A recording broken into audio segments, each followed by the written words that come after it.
screen. Or again, for those more shy, you can use the chat box function, or you don't have to, use a video. One of those things where, some people or some professors will say, I want to, I mandatorily make my students, get on the screen. Everybody's maybe not comfortable with that. So again, when you ask a question, you have that format to either do it by chat box function or simply unmuting yourself. Okay. So I already have a question. Alyssa, if you wanted to ask the question specifically, or maybe you just accidentally raised your hand. Again, different ways in which, we're going to kind of look to demystify the process depending on how often we've used Zoom, your history, my history with Zoom. So again, we'll be able to, again, help each other out in that way. Okay. So it may be kicking people out for some reason. Again, I'm not the reason behind that. Sometimes, again, that internet connection can happen. Just make sure to get back in the class, when you can. So again, in regards to again, hiccups that we're going to go through the course, if that does happen where you lose connection or you get kicked out for some odd reason, just try to get in the courses as quickly as you can. Not going to ding you for any reason behind that or anything, because again, I would much rather be a teacher that engages and teaches in person. That's just how I was taught. That's how I do things. So again, the whole process of online learning to me is just as foreign to you as it is to me. Because again, I prefer having my students learn in a face-to-face format. The cues, the physical cues sometimes that you get from what information that we're going over, it's paramount. And again, it's a little different again with online learning. And again, for you as students, let me congratulate you, because a lot of your fellow students have decided to take the semester off or the year off because again, the online learning format is just not for them. So again, I applaud you for that because again, it's very difficult for some people because again, we're audio, visual, and kinesthetic learners, okay, in different ways. So again, limiting that because we're in an online format, it's one of those things where again, we'll seek to meet each other halfway. I'm known to be very understanding in different ways. So if things do come up, situations, real life, beyond COVID, everything that we're going over, going on right now. So again, I'm very understanding in that way. So, let me know if you have a situation that comes up where, again, you're not able to attend class. If it becomes habitual, obviously it's one thing. But again, I'm very understanding in this very unprecedented times. So, we'll definitely meet each other halfway in that way. Okay. So any questions before I go over the syllabus in its entirety? No? All right, sounds good. And again, you can always unmute yourself or use the chat box function. So if you have not, we'll go over that question. Kamya, we will definitely go over that question. I will show you where you don't need to purchase the book. Okay, so I will post the required reading in its entirety as an announcement so that you guys don't have to spend money. A lot of the times publishing companies make a killing off of just simply creating a new edition a lot of times. So we'll be going over that here in a bit. Okay, so Kamya, good question. You don't have to buy or rent. Like I said, I will be posting the entire Smith, Shelley, and Bart's book if you haven't. Okay, so all right, let's do that. So, and first things first. So I have a little introduction question specifically. If you guys haven't done your introduction questions on Canvas yet, it will be how I specifically not only read them, but also how you stay in the class. Okay, so it's due tomorrow at midnight. 4 easy questions: your name, your major, your hometown, and something cool about yourself. Okay, so again, that's just to make sure that you're in the course, that I don't drop you for some odd reason. So again, that's due tomorrow by midnight, because I have to give the roster to COS via email. Okay, so again, that'll be specifically how you stay in the course. So introduction questions specifically, it'll be under assignments. Okay, so under assignments. So if you haven't done it, it'll be under assignments, as it says here, introduction questions, and then chapter 1 quick write, which we're going to be going over today. Let me see if I did something wrong. No, okay, yeah. So I do have it attached. So again, every single PowerPoint that I'm going to be going over is always posted. Okay, so I'm always going to post my chapters beforehand. Okay, so you will have access to them. What's on the screen, you'll have behind the scenes if you want to. So in that way, however you decide you want to go with completing the course, is your specific way in which you're going to learn. Okay, so again, I'm not going to micromanage in that way. Specifically, how we're going to be going over today.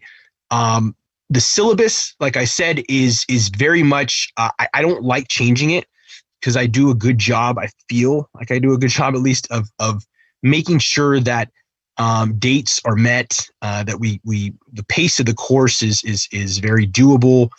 Especially with a 1 day a week course as we have. Okay, so we will be going over that today. So pedigree information right there at the top. You guys made it via Zoom. Awesome. So if you guys ever have questions or want to meet up on Zoom via office hours, let me know. The best way to get a hold of me is email. So email, best way to get a hold of me. I check it every day. So if I don't get back to you really fast, don't bite my head off. I do get back to you ASAP though. I'm very known to be diligent about that, because I had professors that would take weeks sometimes to respond, which was the pits for me anyway. So again, best way to get a hold of me is through email.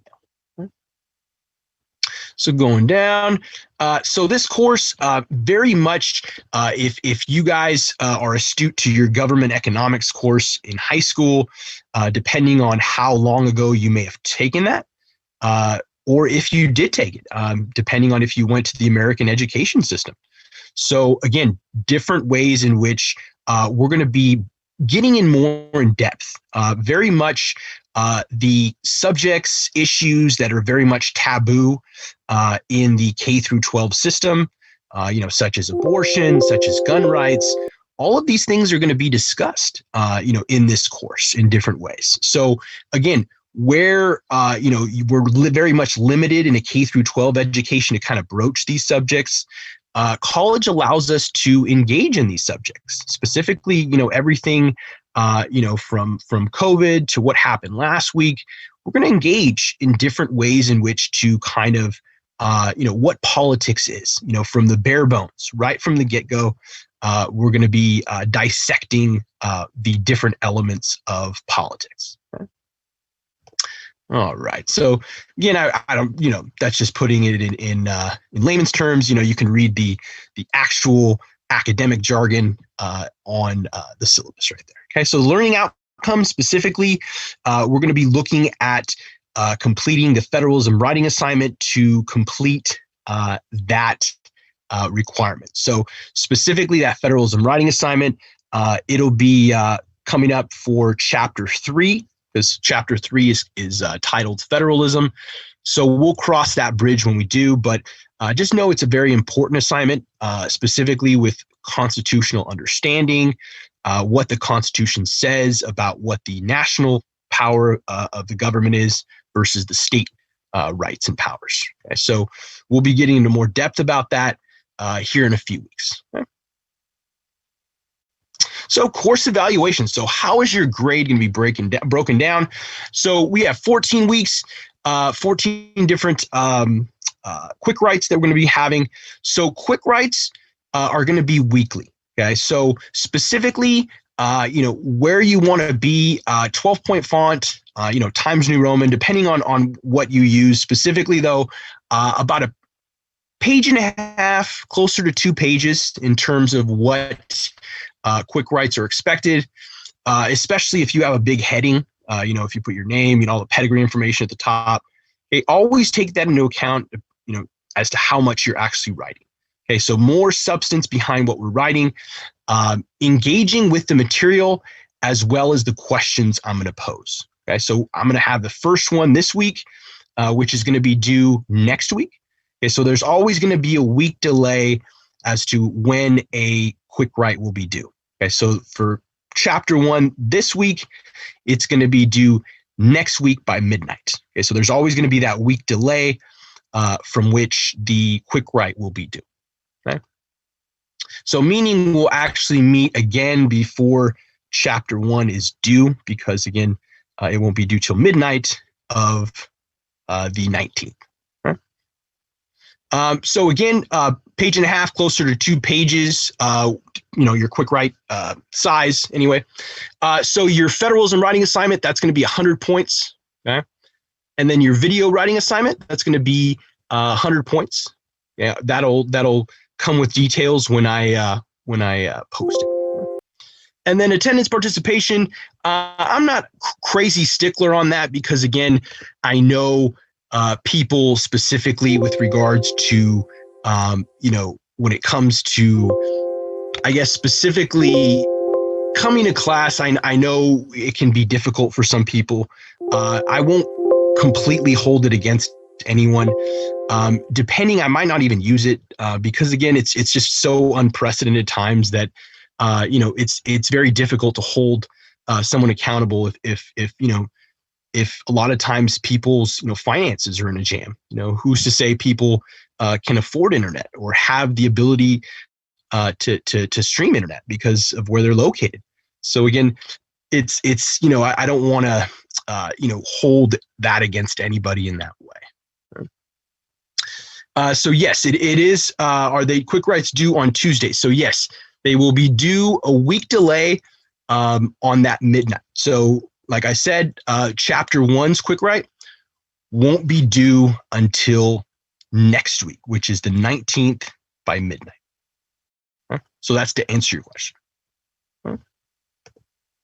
All right. So moving down.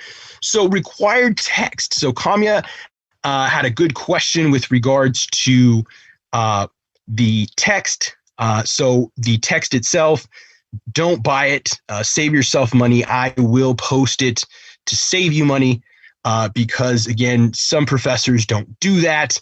They, they just simply, have publishers create, another edition and, costs more money. And it's just ridiculous sometimes. So again, to not squeeze the, American educational student that much more, I'm just going to post it there. Okay. All right.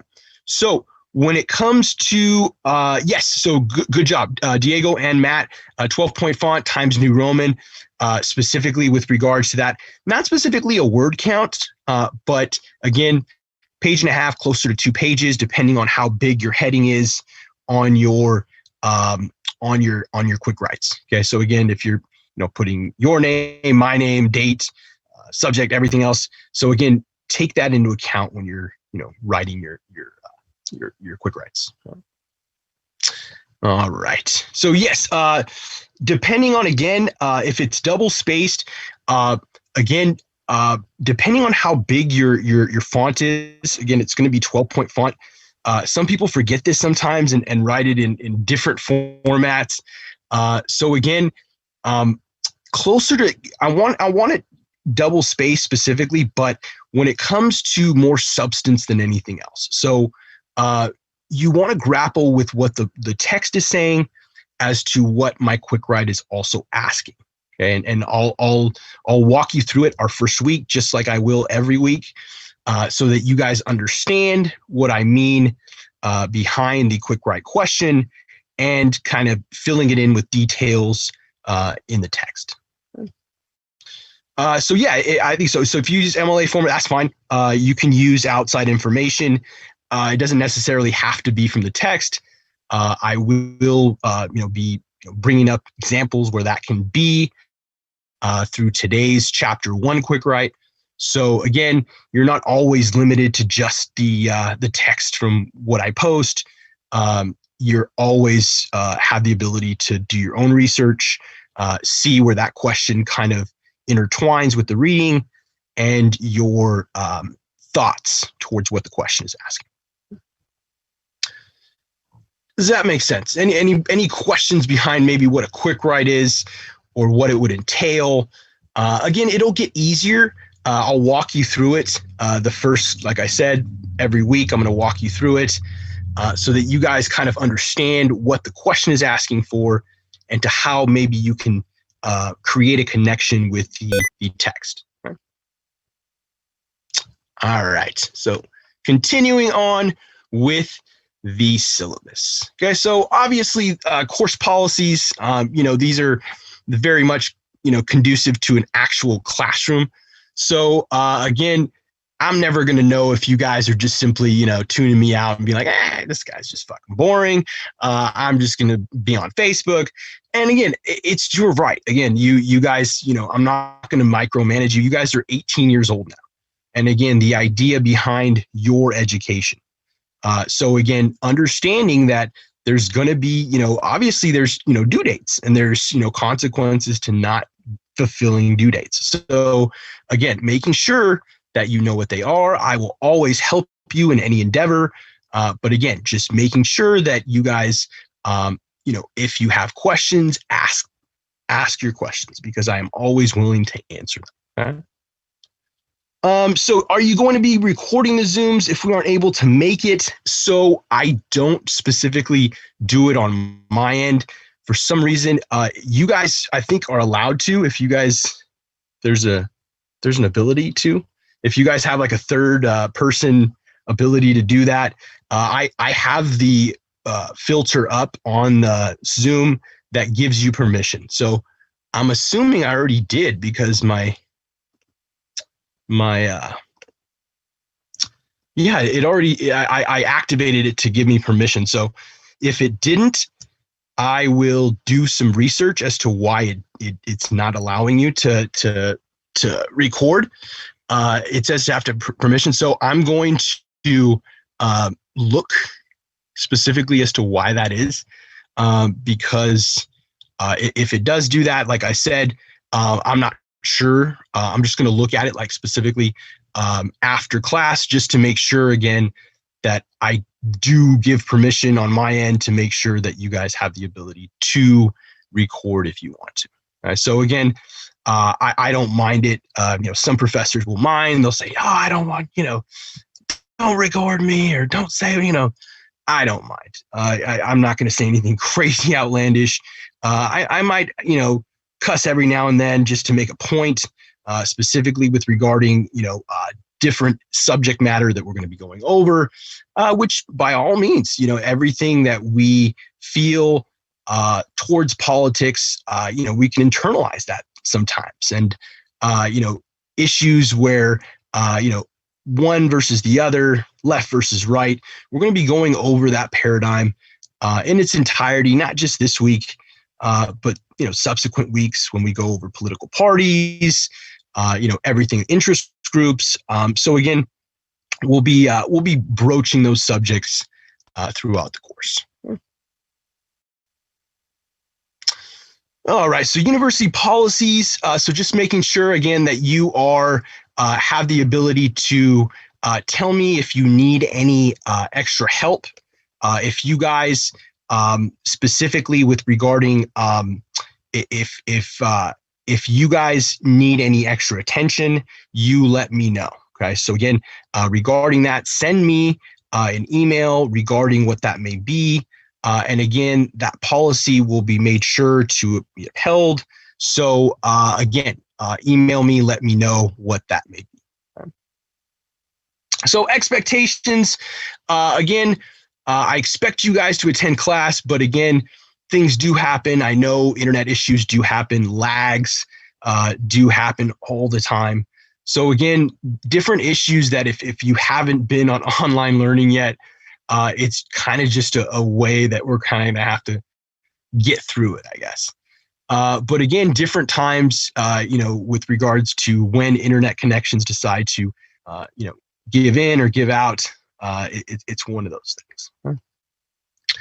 But again, daily readings should be done prior to class, so that you guys can give, your perception as to what I may be lecturing about, what you may have a question about.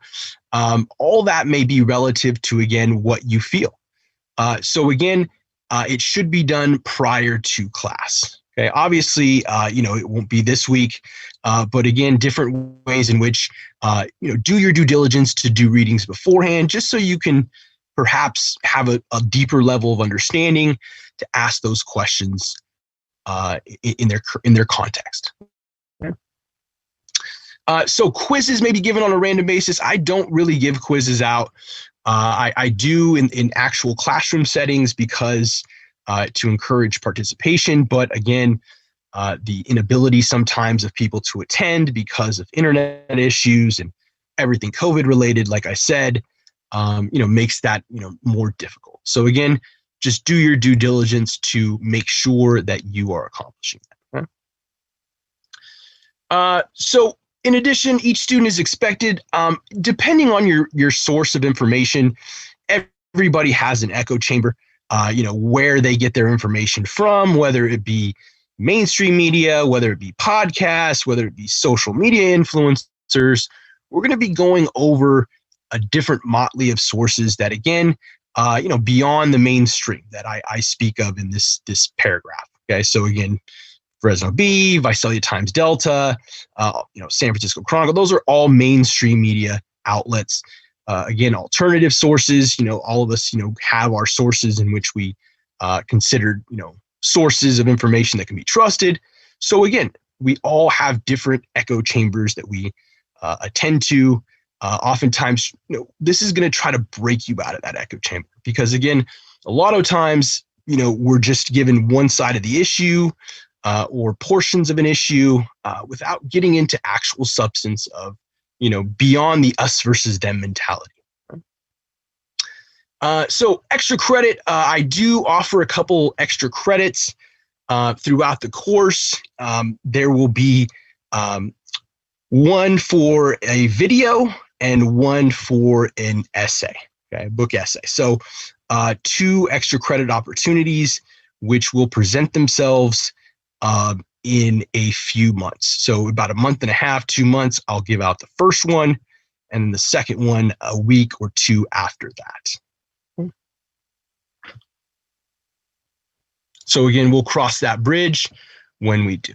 Okay, so examinations, quizzes, we will not be having them this semester. So again, kind of moot anyway. So again, no exams because, again, we're not in the actual classroom setting. So we will only be doing quick writes and the federalism writing assignment and the video writing assignment. All right. So grading, there's no grading curve in this class. So what you do is on your own end. The extra credit that you put in is on your own end. So again, all of that culminating to what your grade is. Right? Late work will not be accepted. So make sure, again, doing your best to get it done by the time it says. Okay, so it'll always indicate to me on Canvas if it's late. If it's late, obviously, it's going to take a huge ding, some bigger than others, depending on the delay. But, again, I'm not crazy stickler on this semester because, again, it's a little bit more difficult sometimes for a lot of people, especially if, the individual or family members are sick. So, again, I'm a lot more lenient, but, don't test that because, again, it could be nasty if it's not, what you want in the terms of, being a late, what's late, what's, a week. So again, all different things that, again, just try to do things on time so that you are, prepared and, don't have to freak out, if you don't have an assignment done. Okay. Uh, so failure to attend class, obviously it's not going to have a direct impact on your grade. It's going to have more of a the idea behind your ability to complete assignments. Because again, a lot of what I'm going to lecture on makes it easier to do the quick writes, making that connection between what the quick write is asking and information on the text. So again, if you're missing class, it's not going to directly impact you, but it could indirectly impact you, right? So when it comes to consulting the class schedule, so just make sure policies, making sure that those introduction questions are done, because again, that's how I'm going to be able to keep you in the course. Okay, so for those that may have come in a little bit later, in that way, we could get that specifically accomplished. So again, making sure that again, if you specifically, haven't gotten in the course, which I think everybody is, because I handed out a couple of permission numbers, course numbers. So I think everybody obviously has access to Canvas at this point. If you don't, let me know. Some crazier things have happened, so let me know if that be the case. All right. So final grades for the semester will be calculated using the raw scores of the quick writes, 2 required essays, participation attendance. Like I said, it's not going to be a stickler point, and the final. Okay. So the final and extra credit completed. Okay. So again, depending on those scores, each one of the extra credit essays is going to be 40 points. Okay, so the extra credit, both of them will be 40 and 40. So that basically that's 80 points extra credit that you can earn, okay, which is huge. Okay, so again, different ways in which to complete that. That'll be those entities. So the quick writes, the 2 required essays, like I said, not a stickler on the participation attendance, but the final and the extra credit completed will be utilized. Okay, so the professor reserves the right to reschedule, restructure the syllabus as needed. In the event that there's a conflict between university policies and the syllabus, the course will always be modified to conform to university policies or requirements. Okay? So I have a couple questions that I haven't answered yet. So Kamya asks, when we get feedback, can we be able to redo and resubmit? So in the sense of where things go. So what I do is in the sense of throughout the course, you're going to be getting maybe a little feedback as to maybe why I didn't score you as high.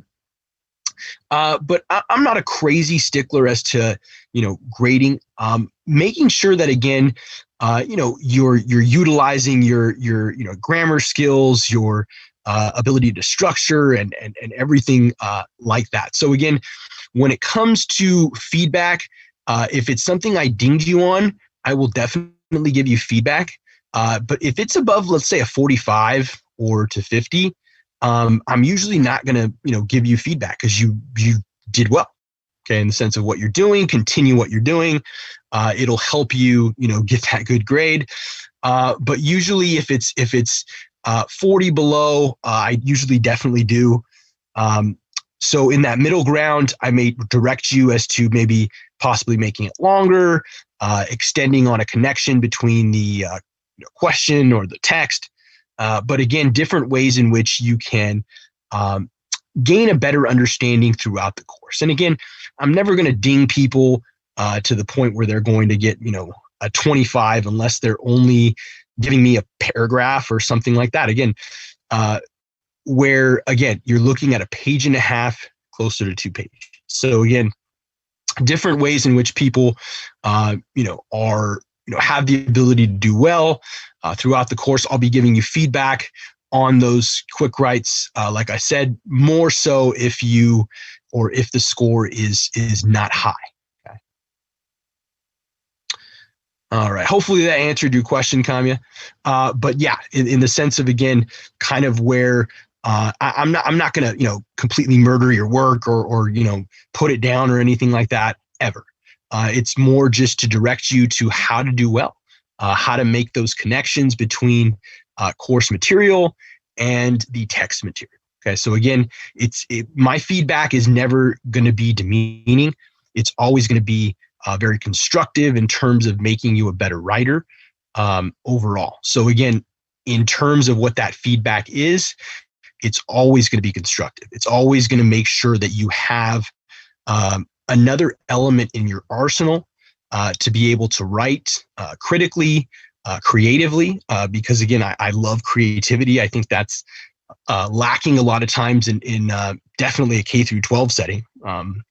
I came from being a middle school teacher 4 years ago, so I know that very well. So I made the jump to higher education 4 years ago. So again, my teaching foundation was at the K through 12 level, specifically middle school. Okay, middle school. Oh my word, it was the most fun that I'll never want to have again. Okay, it's one of those things. It's daunting, and again, I did it for several years. Once I made the jump, never looked back, and I haven't been happier since. So again, everybody has different ways in which they're, the ability to teach. Don't get me wrong, I loved being a middle school teacher, but wow, you're just as much as a social worker as you are a teacher, because again, just the status of, the foundations at home, the whole hormones that are going nuts in middle school. So again, it's much, much better receptivity, being endeared by college students rather than sometimes being cussed out by middle school students, because again, you kind of just have to let them, know that they're being a bonehead, So again, one of those things where, again, you'll find more out about me just as much as I'll find out more about you as you guys not only write your introduction questions today, but subsequent quick writes as well. Okay, so again, always engaging in terms of, again, how to teach in different ways, different teaching styles. So again, it always helps me when you guys do those quick writes as well. You guys are engaging in very, very high level, very touchy subjects. And again, the idea behind, where your thought process is, depending on what question I pose. So again, different ways in which your ability to grapple with these questions makes me a better, effective teacher. All right. So moving on. So course schedule, this is what it's going to look like. Okay. So week 1, obviously we have our introductions, foundations of functions of government. So the chapter 1 quick write, like I said, it's always going to be due a week after. Okay. So again, always look on Canvas for that due date, because again, chapter 1's quick write, you always have that week lag, because again, it's going to be due January 19th. Okay. So again, that week lag, we're going to be going over it this week. But again, the quick write isn't due until the 19th. Does that make sense? I hope it makes sense. And if it doesn't, let me know. I will clarify. All right. So again, we'll be going over chapter 2 next week. It'll be the chapter 2 quick write, and we'll be making those connections as well. After that, federalism, it's going to be chapter 3. And again, that's going to be going along with your federalism writing assignment, which is going to be due February 7th by midnight. Okay, so a little more than a month, a little less than a month, I'm sorry, with regards to that assignment being due for that very reason. Okay, so civil liberties, we'll be going over it that week of the February 2nd. February 9th, we'll be going over civil rights. There's a big difference between civil liberties and civil rights. We'll be finding them out during those weeks. Okay. February 16th, you have chapter 12, quick write. Week 7, we have the Congress. Okay, so we're going to go in over Congress, specifically, everything congressional, committees, and so forth. Right. All right, week 8, March 2nd, the presidency. It's going to be specifically the quick write. We'll be going over it and talking about it during that time. Chapter 11 during March 9th, March 16th, political parties, quick write. So campaigns and elections. So when it comes to specifically the video writing assignment. So again, I will be going over more details about what that is. It's simply watching a documentary film and, basically breaking down the questions as I pose them. Okay, so again, that'll be due April 3rd. Again, more details to come in March. And then spring break, right there during the week of March 29th through April 2nd. That's going to be spring break. After spring break, you're going to have Chapter 8, quick write. After that, April 13th, the California Government Chapter, quick write. And April 20th, the Local Government and the Central Valley, quick write. Okay. So subsequently after that, we're going to have consultation days, making sure that, again, you guys are aware of what the final is.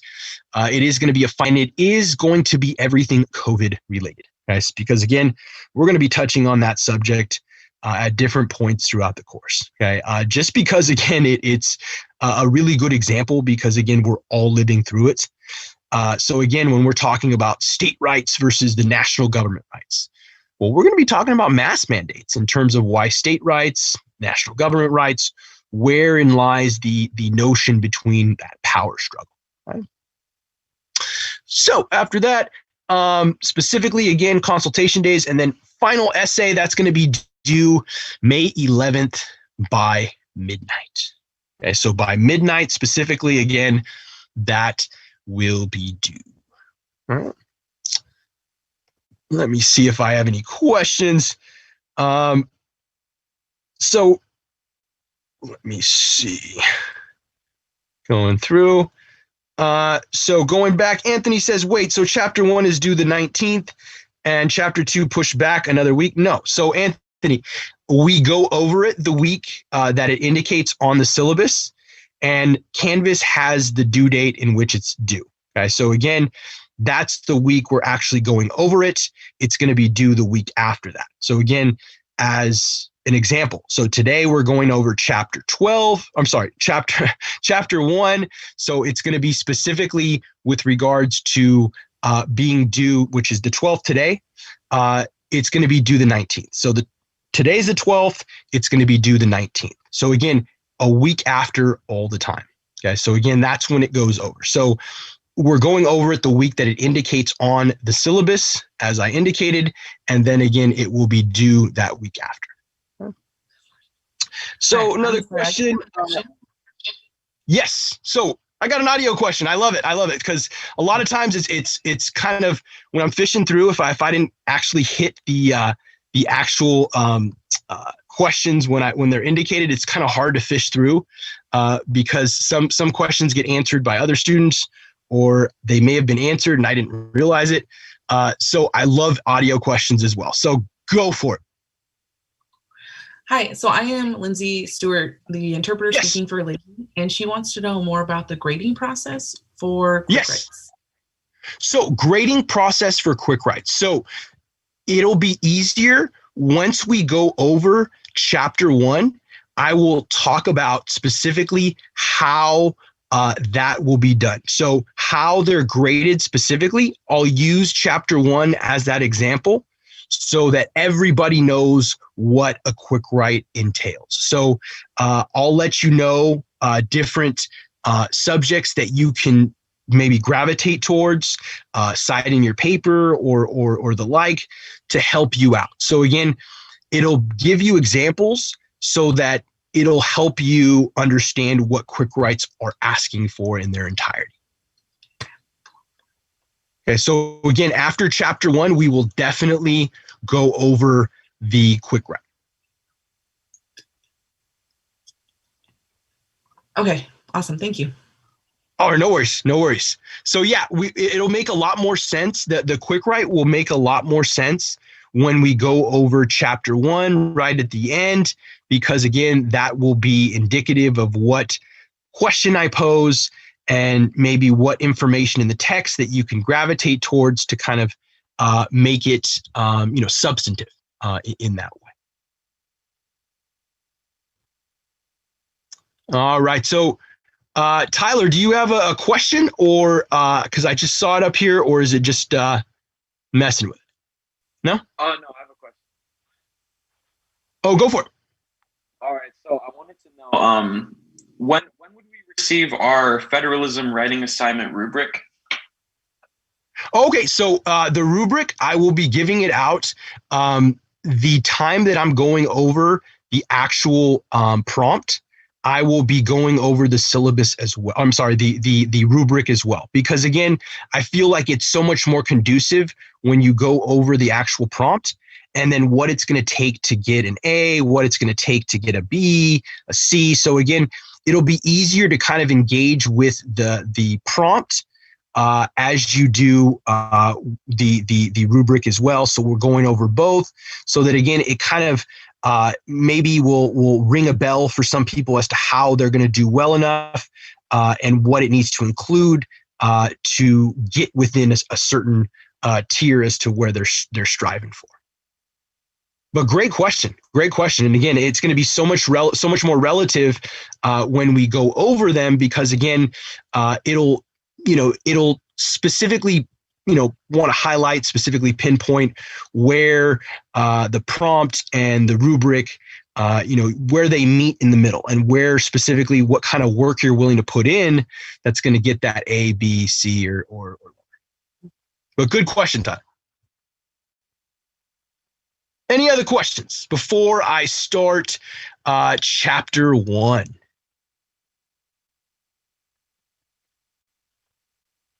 No? All right. So, yes. So tomorrow is the introduction question, and next week will be chapter 1. So, yes. So that is one of the questions that Reynoso answered. So, yes. So make sure, again, if you haven't done the introductory questions, 4 simple questions: your name, your hometown, your major, and something cool about yourself. Okay. So again, depending on what that be, I don't accept question or answers. There's nothing cool about me. That's BS in so many ways, because again, if you own a cat or a dog, you're cool. If you play an instrument, you're cool. Okay, so again, different ways. If you play a sport, if you have a hobby, whatever it may be, you're cool. All right. So again, whatever it may be, let me know about yourself, because again, this helps me, direct different, conversations, different ways in which to engage with the material, how I present my PowerPoints. Different memes that I'll use. You'll know I like memes. It's the way to communicate with millennials and younger. So again, different ways in which your engagement with the not only introductory questions but subsequent quick writes help me to do just that. All right. So without further ado, we will switch gears and hit up chapter 1. So I am sharing the screen. I'm going to share it right now. Bad boy share. There it is. Perfect. All right. So I will put it in present mode. And again, if sometimes the screen will get smashed for some people, if it does do that, maybe specifically you can utilize your ability to download it. So if it is smashed on your screen or maybe shrunken, because some people it'll shrink on their screen. If it does do that, simply download it on your own end. It is on Canvas, so that if it's a little smushed, you have the ability to see it on your end, download it on Canvas. Okay, so again, everything I go over is always going to be posted. So don't ever feel that, again, you're in the dark, because again, it is on Canvas. And again, that ability to see what the quick write is asking, we'll be going over that right at the end of class so that you guys can all do well. Okay? So let me see. That's due today, right? So it's due tomorrow. So yes. So it is due tomorrow, like I said, because my roster is due by Friday. as to who's going to be in the course, who's not. So again, I have that due tomorrow by midnight, just so I can finalize my roster for this course, because again, just don't want to get hounded by administration. But again, I will be posting the book after lecture today. Okay, so again, Octavio said, you said you were going to post the book. Will you be posting the book chapter by chapter? No, so I will be posting the entire textbook. Okay, so again, in that way, you guys will have that ability to do that. As it's going to go obviously numerically. So you can just scroll through the downloaded file to get to the chapter in which it's there. So it's not chapter by chapter; it will be in its entirety. But good question, Octavio. He will post the PowerPoint. So I did post the PowerPoint. Is anybody not able to get the PowerPoint? No? Okay, just making sure. So yeah, it is under assignments. So if you push your assignments page in Canvas, you will see the introductory questions, which a lot of you have already completed. Before class, I already had like 15, so that was awesome. But again, you still have time. Don't worry about it. But again, you'll see right under introductory questions, you will see chapter 1 quick write. And again, that will be the PowerPoint specifically that we will go over. Okay? So the book is different than the chapters we will cover? No. So again, it's exactly the same thing. So everything that's in the book that I'm going to be posting after class is the PowerPoints. And again, it's just more in depth. The PowerPoints are kind of making it fresher because sometimes books, if they're not published within 2 weeks, shit changes. So again, you kind of have to keep it fresh. You can't always, rely on just one primary source. So again, that's why, I liven up the textbook specifically, because again, they do go along, coexist together very nicely. That again, I'm just making it fresher with the PowerPoints. So yeah, you do need the book. Yeah, 100%. So in the sense that I will be posting the book, but you don't need to buy it. But you need the book because again, you got to make those connections between information as to how I'm posing questions and to how to kind of facilitate chapter discussions into that question. Okay? So do you recommend only focus on the chapters?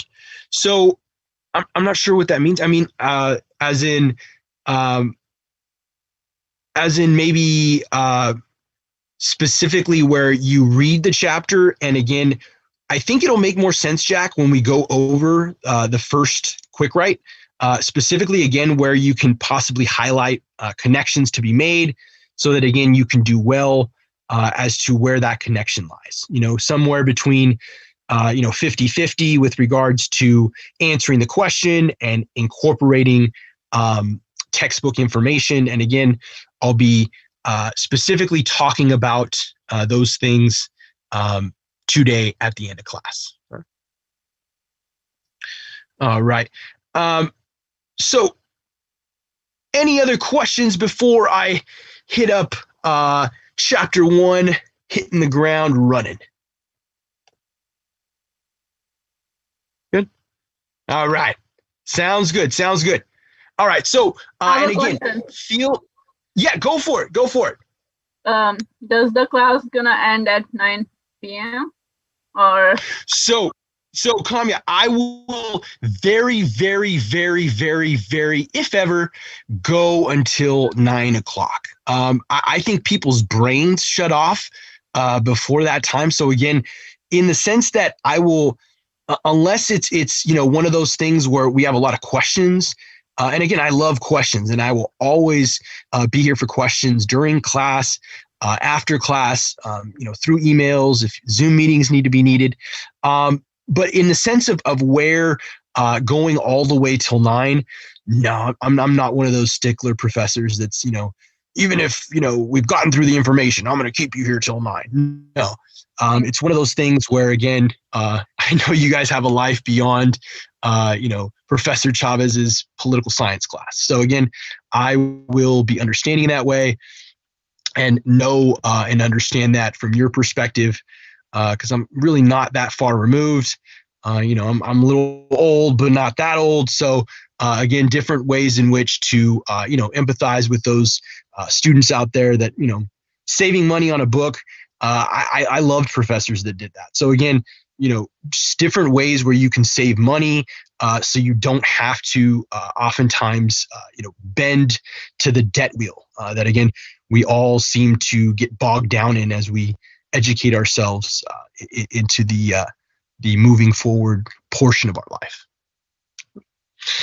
All right, so we'll hit up chapter 1. So chapter 1, the Democratic Republic. Okay, so as a matter of fact, you know what? I'm going to post the actual the textbook. So I'm going to put textbook.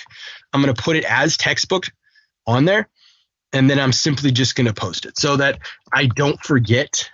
One of these situations where I, after class I just forget or something. So I'd rather do it now, just so I don't forget. All right, let's see. So I am finding it. It's a huge file. And again, that's only because it's the entire course. So again, it's going to be in PDF form. It's going to be under, again, textbook for the course. So it's uploading as we speak.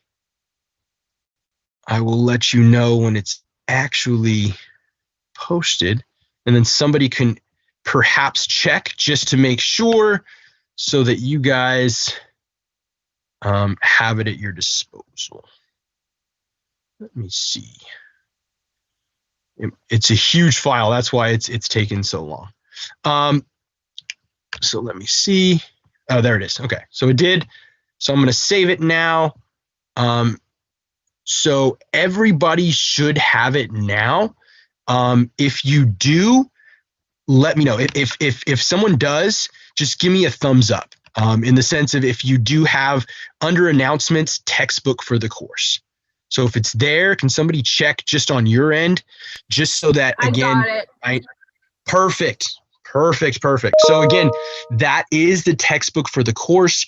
Do yourself a favor, don't buy the textbook. Okay, you have it at your disposal right there. So again, if you haven't bought it, don't buy it. Okay, it's right there. So again, it's going to go in sequential order.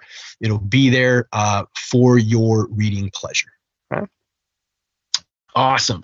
So again, chapter 1 is titled Democratic Republic. Okay, so Smith, Shelley, and Bartz, I'm going to be talking about how they craft the textbook, specific ways in which they go about, talking about certain subjects, and oftentimes adding to what they have to say. Okay, so again, different ways in which Smith, Shelley, and Bartz is that main textbook. But again, I'm going to be adding different dimensions during lecture to what they're saying. Okay, kind of freshen it up, very much, bringing to light what the textbook is actually saying. Okay. All right. So with that in mind, you see our Statue of Liberty. You see American democracy, a great leap of faith. You see different ways in which kind of represent our country. Okay, so we've depending on if you went to the American educational system, we've been taught the ideals of democracy since we were 4 or 5 years old. If we had to learn the Pledge of Allegiance, which many school districts don't require students to learn that anymore, but I know when I was growing up they did. So the ideals behind democracy, in terms of even at the age of 4 and 5, when we're learning the Pledge of Allegiance, we're being taught these ideals. Okay, what democracy finds important and the like. So starting off very foundationally, what is politics? Okay, so politics, some people love it, some people hate it. So depending on your perspective, obviously, I love everyone regardless.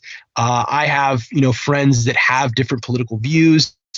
And I love it. I love the aspect of picking people's brains, the fluidity behind, human interaction with regards to politics. So how do Smith, Shelley, and Barthes define politics? Right? They say it is the struggle over power or influence within organizations or informal groups that can grant or withhold benefits. Right? So that's only one definition. Okay, if you ask another political scientist, they may say it's the great game of who wins and who loses. Right? Another political scientist may say it's the contentious allocation of resources and money. So again, depending on who you ask, there's not a set definition on politics. Just know that it's a struggle. Just know that there's winners and losers. Just know that, again, you have situations where, politics is everywhere. Okay? Depending on, how much tuition you pay every month, that's politics. How much money it takes to fill up your car at the gas tank, that is political. Okay, so again, as much as we may hate, the idea of politics, we're very much immersed in politics. Okay, and again, different ways, not just from a media standpoint, but specifically as to how we live our lives. So institutions. Okay, so institutions. As much as Kim Kardashian thinks she's an actual institution, she is not. So an institution specifically is an ongoing organization that performs certain functions for society. Okay, so where are my examples of actual institutions? All right, so right here, specifically financial institutions. Okay, there's an ongoing function as to people buying goods, people applying for loans, people asking for credit reports. Okay, there's always going to be a need for financial institutions, okay, monetary exchanges, and so forth. Right? And right there at the bottom, you got educational. Okay, the educational institution. There's always going to be a need for people, individuals, to educate themselves in a certain field of study in which they find important. Okay, so again, there's always going to be a need for that. So an educational institution is also one. Right? And then right here at the top, you have religious institutions. Okay, so religious institutions, you're always going to have believers, non-believers, everybody in between, atheist, agnostic. So again, religious institutions, there's always going to be an ongoing function in them. All right.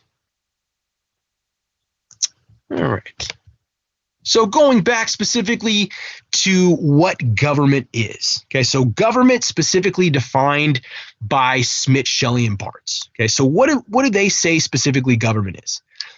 It is the preeminent institution within society, meaning all other institutions go by the guidelines of the government. Okay, so that's when it says preeminent. Ultimate authority to decide how conflicts get resolved and how benefits and privileges will be allocated.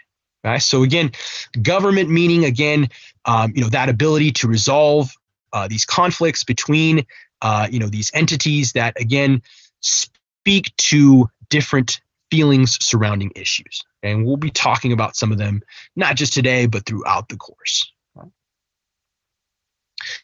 Order. Okay, so order is the state by which we expect our government to provide. Okay, we expect a sense of order from our government. So if they're actually protecting members of society from harm, that the citizenry is obviously more inclined to, actually agree with the orders of the government. Okay, so again, that expectation that government must provide in terms of order, a state of peace and security, protecting members of society from violence and criminal activity. Liberty. Okay, so liberty specifically, this is another one of those words, depending on what political scientist you talk to, may have a different definition in that way. Okay, so what do Smith, Shelley, and Barthes say liberty is? It's the greatest freedom of the individual that is consistent with the freedom of other individuals in a society.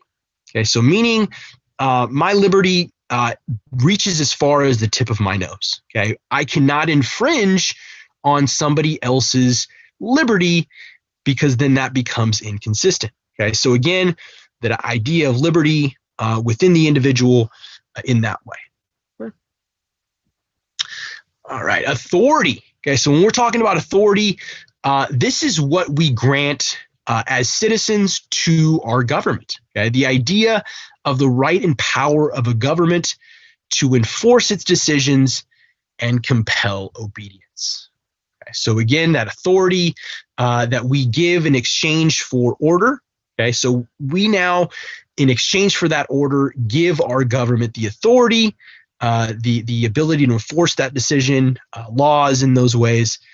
So again, that's that give and take relationship. We're going to be talking about that, the social contract in chapter 2. So specifically, again, where these ideas come from, our founding fathers. We're going to be talking a lot about them, especially next chapter. So again, when we're talking about that, just know you have these ideas that sprang forth from the rock stars of the age. They were definitely the philosophers of the time that really, really inspired our founding fathers, and we're going to be going over that next week. So legitimacy. Okay, so legitimacy specifically stated by Smith, Shelley, and Bartz.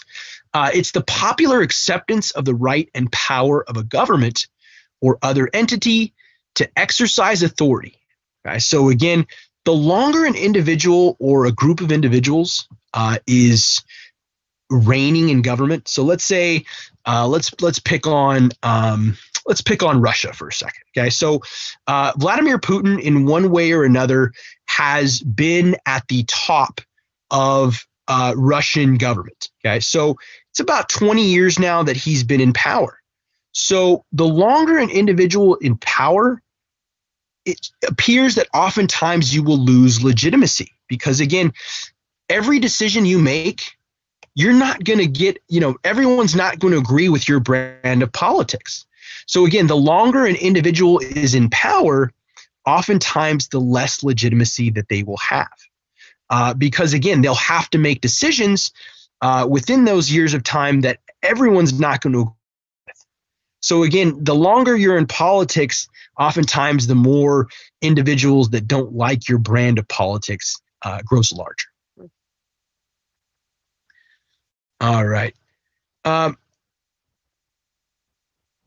Yes. So to that private question, yes, I will definitely get that to you beforehand so that you guys can have access to it. I can send it to your emails if need be, but definitely I will get that to you on that end. Okay. All right. So specifically speaking, again, legitimacy is one of those things. The longer you're in power, the less legitimacy oftentimes the politician or the groups of politicians have. So those are those institutions. And again, democracy is very fragile. The notion of the majority rules, we're going to be talking about that today, majoritarianism. So again, we'll be talking about that. All right, so democracy and other forms of government. Okay, so the different ways in which the government can operate. Okay, the operation of a top-down, a complete top-down, where the government tells everyone else at the bottom what to do, that is a totalitarian regime. Okay, in the sense that the totalitarian regime will control all aspects of political, social, and economic life of a nation. Okay, so current examples of a totalitarian regime would be obviously North Korean dictator Kim Jong-un, because again, he controls all aspects of the nation in which it exists. They actually almost revere him as a god in that way. They actually do. So again, different ways in which, again, totalitarian control is just that, total control of all aspects. Okay? Authoritarianism is a little bit different. Okay, it's where only the government is controlled by the ruler itself. Okay, so social and economic institutions exist outside the government's control. Right? So a current day example of this would be like something like, let's say, Nicolas Maduro.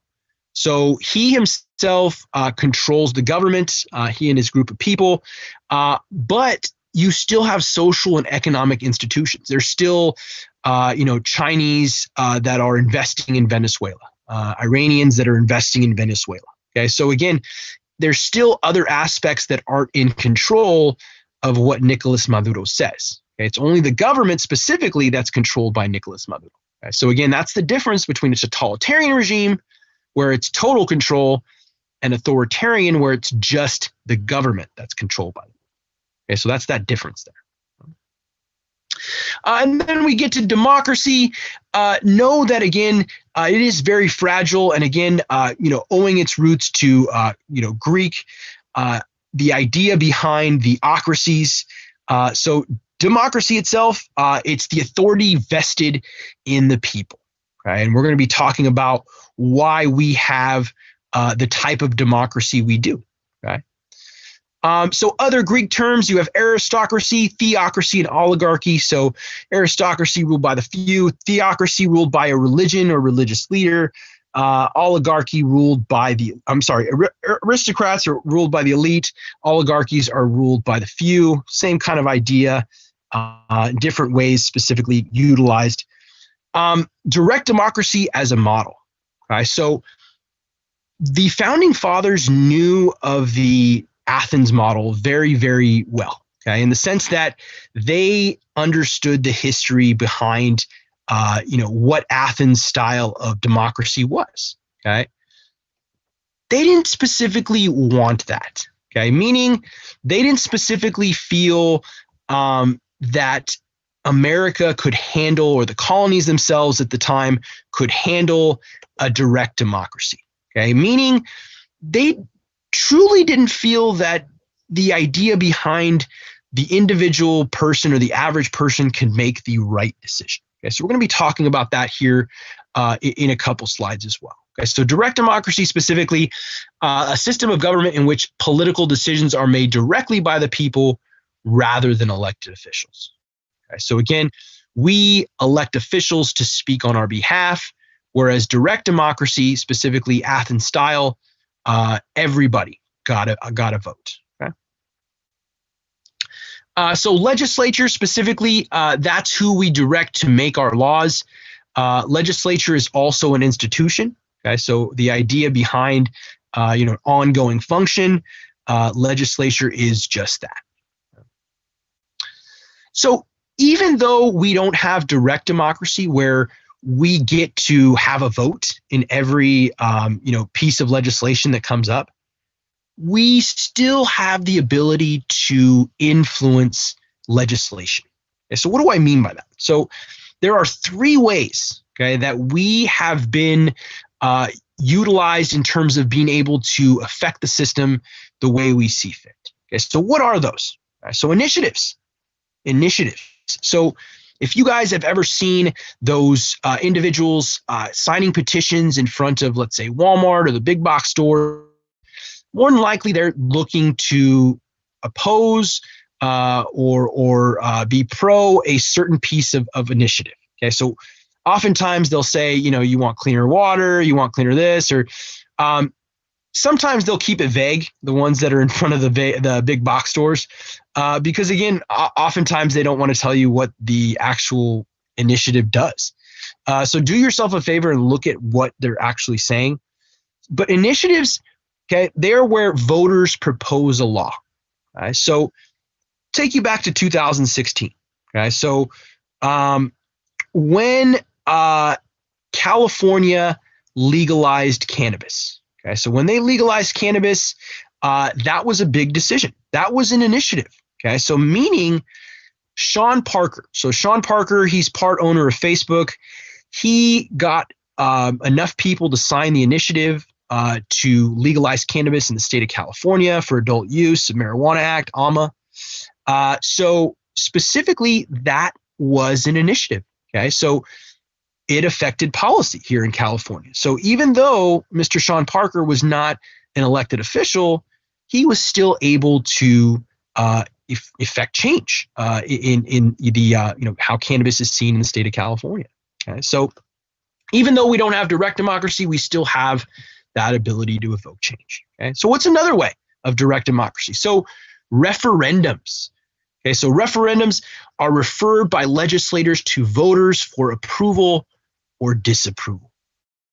Okay, so believe it or not, a referendum, a good example or a bad example, if depending on your perspective, high-speed rail. Okay, so high-speed rail, that is one political talking point where individuals will fight tooth and nail and say, oh, it's horrible, it's not a success, or it's on its way to being successful. Depending on your perspective, it was a referendum nonetheless. Okay, meaning the legislature referred, okay, basically kind of a political hot potato, saying, you know what, let's let the citizens make their bed and sleep. Okay, so again, allowing the people in the state of California to vote or not vote for the high-speed rail, which obviously we know it was eventually passed, and has caused political chaos ever since, especially here in the Valley, where it's affecting a lot of farms in Kings County. So again, different ways in which that exists, depending on your political perspective. So recalls. So recalls. Right now, there's a big push to recall Governor Newsom. Whether that's warranted or not, I'll leave that up for your political, astuteness. But it's a recall nonetheless. So it is where voters are looking to dismiss an elected official. Okay? So some citizens here in the state of California have disliked, the stay-at-home orders from Governor Gavin Newsom enough to say, you know what, this warrants a recall. Okay, so this effort is now underway. Whether it's going to affect a recall or not, we shall see. But again, different ways in which citizens can, do that for elected officials. Most of the time, recalls happen at the school board level or the city council level. Rarely do they happen at the national or state level. But again, at the state level. But again, you'll have specific situations where again, it could happen. Back in the early 2000s, you had Gray Davis, who was recalled because of the blackouts here in California. So again, it can happen. Not to say it hasn't happened before. So once Gray Davis was recalled, then you had Arnold Schwarzenegger, who took over his position. Okay, so again, it has happened before. Not to say it won't happen. I don't know, but again, it makes for good political commentary in the sense of me just viewing what it is and you guys viewing what it is, and making our political judgment based on the information we know. All right.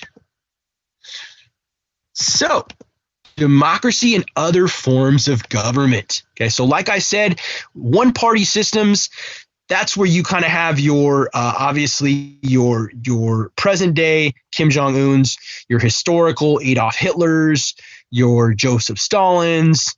Those are the individuals that, again, would be under that one-party system. Totalitarians, dictatorships, authoritarians, empires, monarchs, same idea, okay?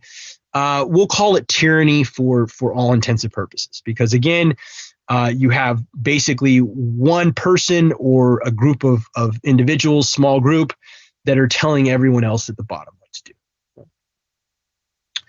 Here in America, we have the two-party system, okay, the American tradition, Democrats versus Republicans.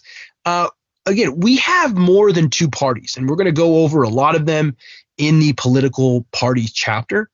But when we're talking about reasonable chance to win, okay, so again, the two-party system, we're going to be going over that specifically. But again, we are in the minority. Okay? Most democracies around the world are practicing multi-party systems, okay? Meaning they have more than two parties that have a reasonable chance of winning.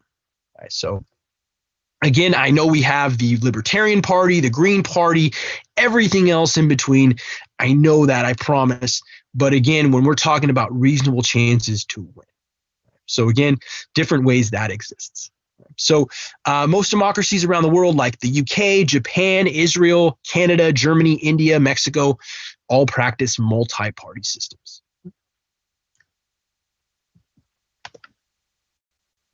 All right.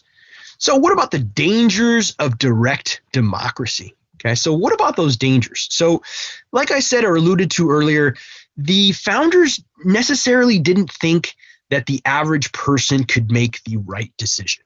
Okay, so when it came to, again, trying to institute that, Athens style of democracy, the framers were very much opposed to such a system. Okay, they felt it would deteriorate into mob rule against the minority. Okay, so again, the ideas behind how the founders and framers felt that, again, the average person wouldn't allow democracy to flourish. They felt that, again, based on, stunted understanding of what democracy is, they didn't really entrust them to make that decision. So again, they didn't go in that direction to pursue that Athens style. Instead, okay, you have different ways in which elected officials become the way of how our laws get written.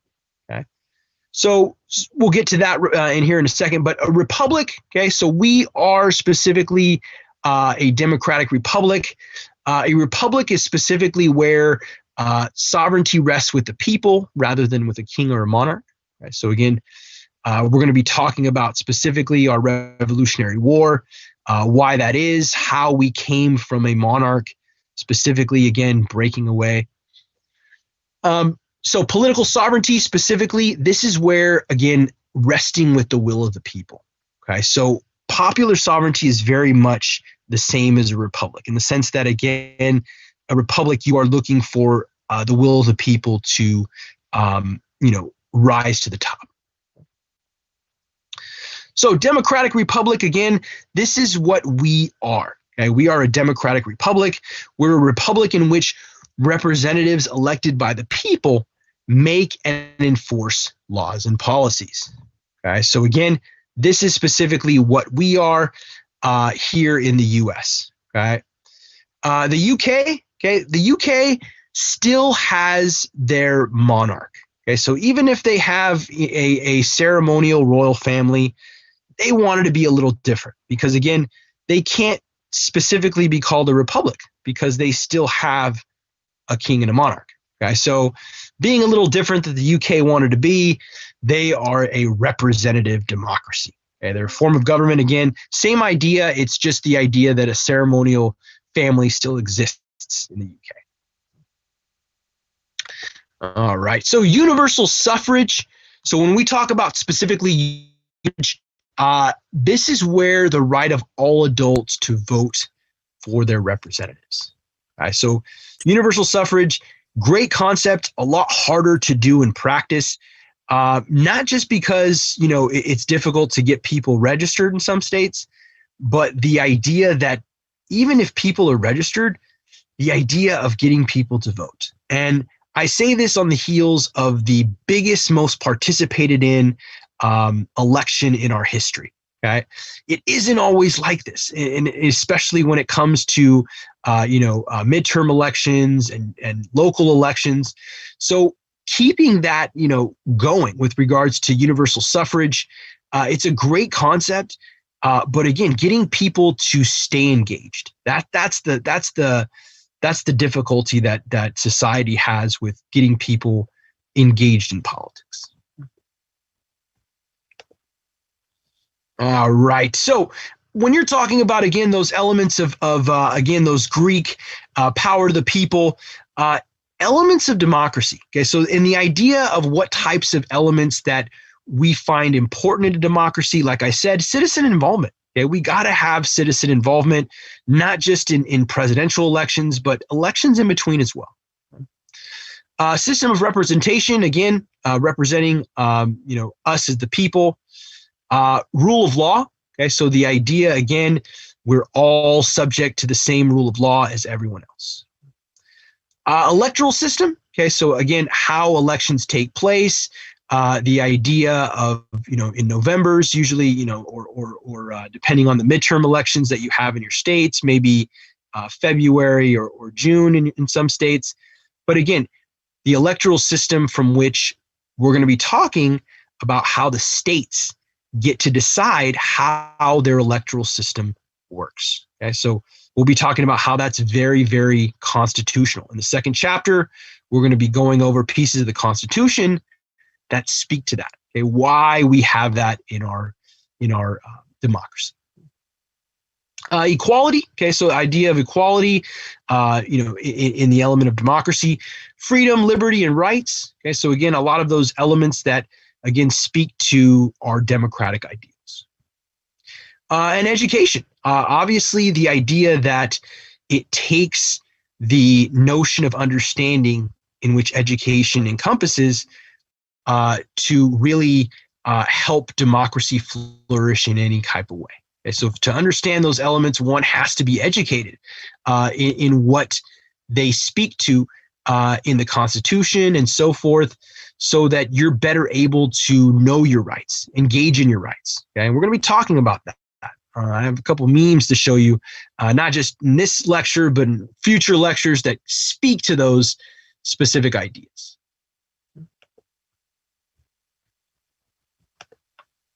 All right, so majority rule specifically, this is, again, majoritarianism.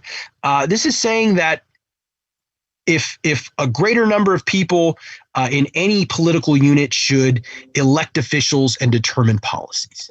Okay, so basically 50% plus one. Okay, so majority rule, 50% plus one should select officials and determine policies. Okay, so again, that is what the notion of majority rule is. Okay, so that's majoritarianism. We're going to be talking about that here in a couple slides. Okay. Limited government. This is very much one of those words specifically that goes along with conservative politics, but specifically we're going to be talking about what limited government is. Okay, so it's government with powers that are limited either through a written document or through a widely shared beliefs. Okay, so we're going to be looking into that element specifically, conservatism, what it means in terms of what limited government is, what does it accomplish, and the like. All right, so what type of democracy do we have? Okay, so right here at the bottom, you have two of my favorite academics in terms of how they engage in the democratic system. Specifically, their thoughts about capitalism and democracy, everything else. You have Noam Chomsky right there at the bottom, and Ayn Rand right there as well. Okay, so very, very, very important historical figures, and specifically with how we, as Americans, engage in capitalist democracy that we find ourselves in. Okay? Majoritarianism. So this is one of those theories. So political scientists, they have three leading theories as to discuss what type of democracy we have. It may not be any one in particular. It might be a combination of a couple of them or whatever it may be. But these are the three main political theories put forth by political scientists. What's the first one? Majoritarianism. Okay, majoritarianism. Again, that's majority rule. That's simply saying that if a majority of people want something, it should be done. Okay, so some people actually poke a hole in that argument. Okay? So they say, aside from, let's say, last election, okay, where you had closer to, I think, like 60% of people or 65% of people actually vote. Okay, and that's registered, voters in their actual, states. That's really high. But even then, okay, before that, you had perhaps maybe in any given election, you probably had tops 40% voting in an election. Okay, so if you only have 40% of your citizens voting in any given election, aside from this last one, even at 65, I mean, you barely have enough for a majority. But when you're talking about, getting only 40% of the public to vote, how the hell are you going to know what a majority of people want if a majority of people aren't even voting?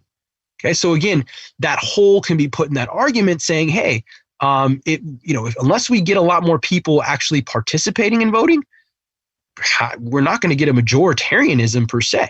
Okay, because again, it's only the best thought process between who's actually voting. Okay?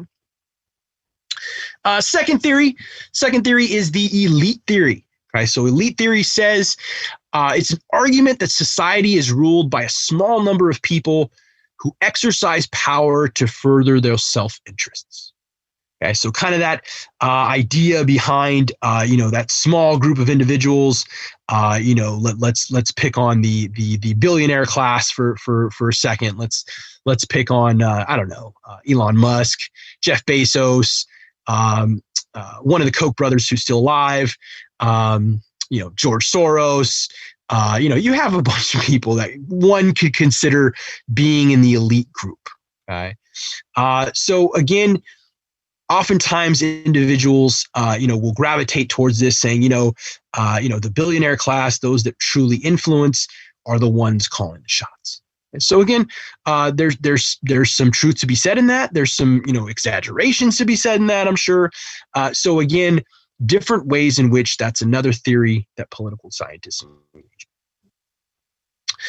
Pluralism. Okay, so pluralism is saying that you're always going to have a pro and anti anything. Okay, so meaning you're always going to have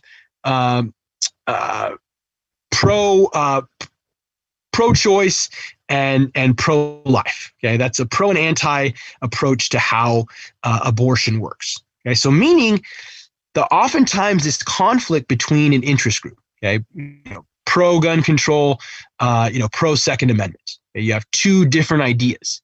Okay, so pluralism is saying that decision making is going to be characterized by bargaining and compromise. Okay, meaning those groups are so, when it comes to especially those issues, you're going to have, very much people on both ends that very much, aren't going to go anywhere in terms of how their conflicts, how they feel about the subject. So oftentimes legislatures are going to have to, bargain and compromise. What does it mean, behind, let's say in the abortion issue? Okay, so when states allow a woman to make her decision in the first trimester, that whole timing issue. So again, all of these different things that come about with regards to decision making. All right, so fundamental values, I kind of alluded to them earlier, especially with regards to, let's say, the whole Pledge of Allegiance. Okay, so when we're learning about the Pledge of Allegiance, we specifically are learning fundamental values. Okay, I pledge allegiance to the flag of the United States of America, to the republic for which it stands, one nation under God, indivisible, with liberty and justice for all. Okay? Under God was actually put in during the McCarthy era to kind of differentiate us between the quote unquote godless communists at the time, which was claimed for some reason. But again, you have these different reasons into why our fundamental values have been demonstrated the way they are. Okay. So what is political culture? This is specifically kind of delineated between, let's say, generations. Okay, my generation, I'm a millennial.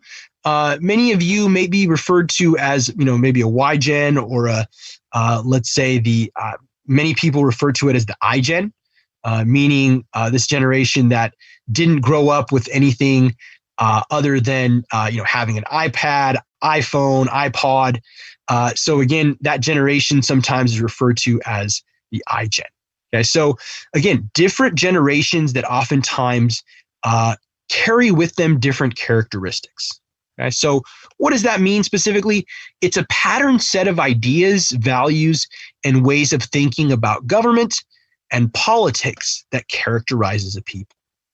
Okay, so again, political culture, it can depend on very much a various set of ideas. Specifically, it's referred to as political socialization. Okay, so how do we specifically come up with our beliefs about certain issues? Why do we feel the way we do about, let's say, abortion or same-sex marriage or gun rights? All of these different things have been politically socialized in our lives. Okay, so what do I mean by that? It's the process by which people acquire political beliefs and values. Okay? The number one driver of our political socialization, okay, are parents. Okay, some of us didn't come from a two-person household. That also affects our political socialization. Okay, if we were raised by a grandparent or an aunt or an uncle, that's going to definitely set our political socialization in motion.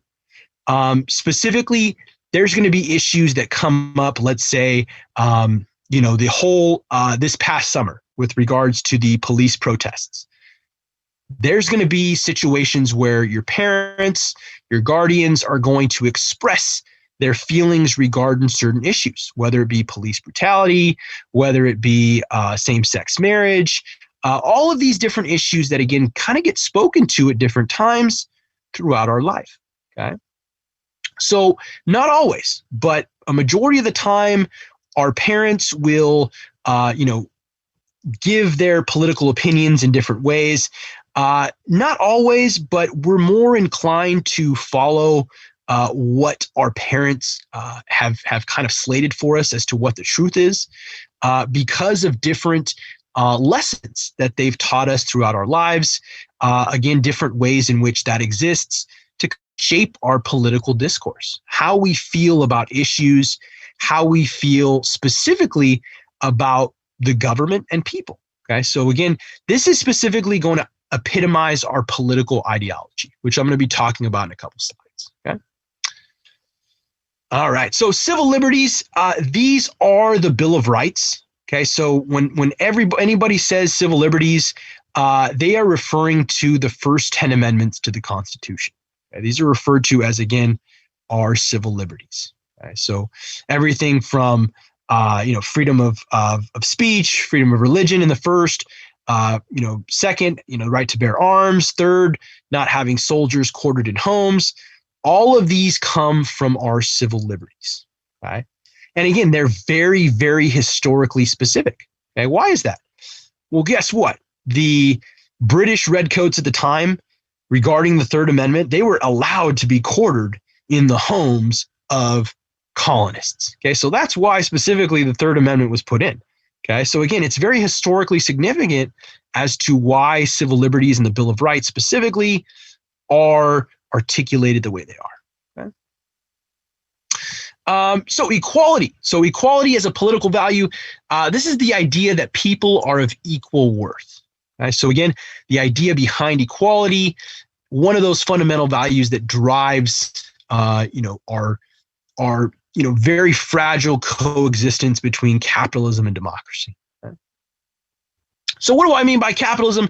So specifically, property is a huge element of the way in which we live our lives. Okay, ownership of property. Okay, the idea of having a title, a deed to a piece of land, this very much separates us from, let's say, communism or socialism. Different aspects to that don't abide by the idea of what property ownership is. Right? So what is property? It's anything that is or may be subject to ownership. Okay? So John Locke, and we're going to be talking more about John Locke. Like I said, philosophers of the time were the rock stars. Okay? They were the social media influencers of their day.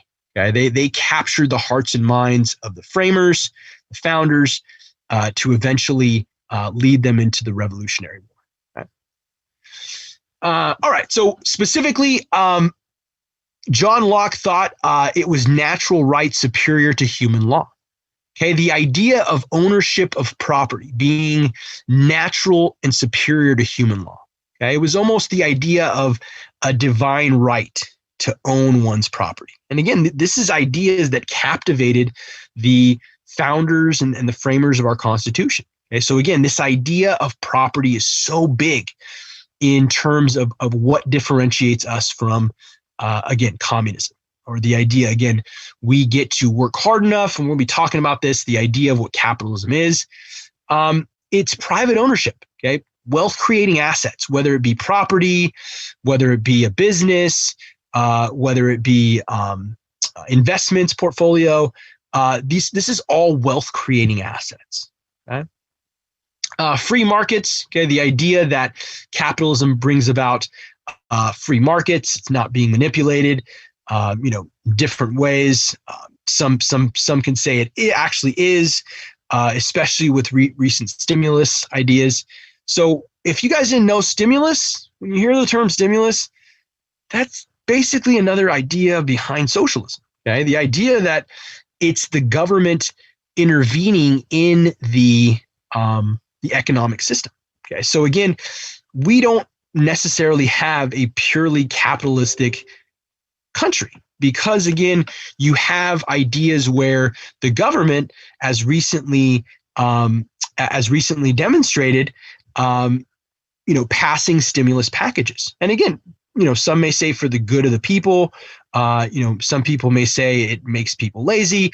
We're going to be talking about that in our quick write today. Okay, specifically with, again, what this characterization means behind how we feel about the nature of people, okay? And the role of government. All right. So proper size of government, specifically, this is one of those elements that has very much the proper size of government. Nobody really has a right idea. Like I said, oftentimes conservatives feel there's an opposition to big government. And again, this is very much spawned from the colonial times. The heavy-handed government that the monarchy provided. This very much spoke to why there's kind of been a feeling that, again, limited government against big government has kind of been a trend, a phenomenon that's happened ever since colonial times. You don't want to have a big government telling you what to do. And again, that's what the monarch did. King George III, we're going to be talking about that more in the next chapter, that did that.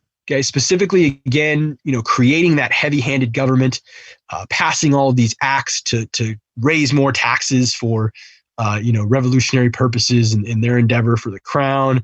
And that really pissed off, obviously, the colonists. And that's why the Revolutionary War took place. So again, different ways in which we'll be talking about that in next chapter.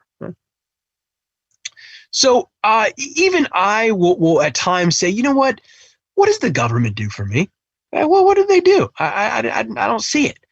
And then I have to really, really bode myself down and say, I do benefit from what the government does, regardless if I think I do or not. So you have three elements: the local, state, and national governments. Okay?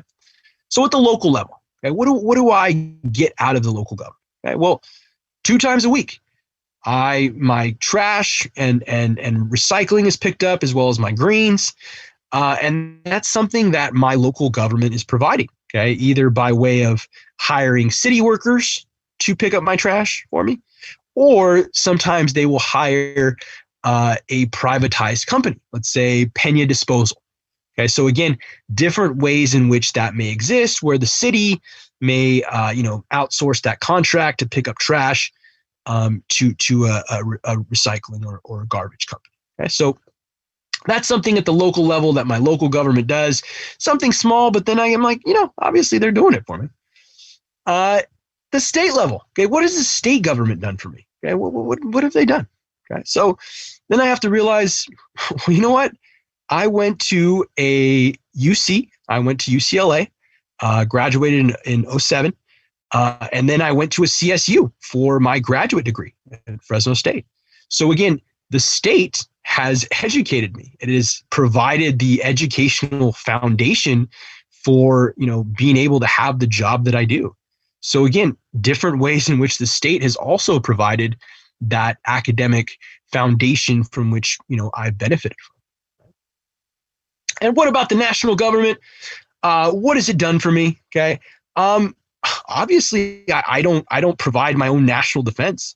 that's outsourced to our military, the ones that are in uniform, making sure that, again, our borders are protected, making sure that abroad, everything else that's going on, whatever it may be, we're being, defense of the people is one idea behind why the armed forces are, so revered in different ways. So again, different ways in which the national government provides that for me, so I don't need to do that myself. Right? So again, national, state, and local governments, that's how we benefit.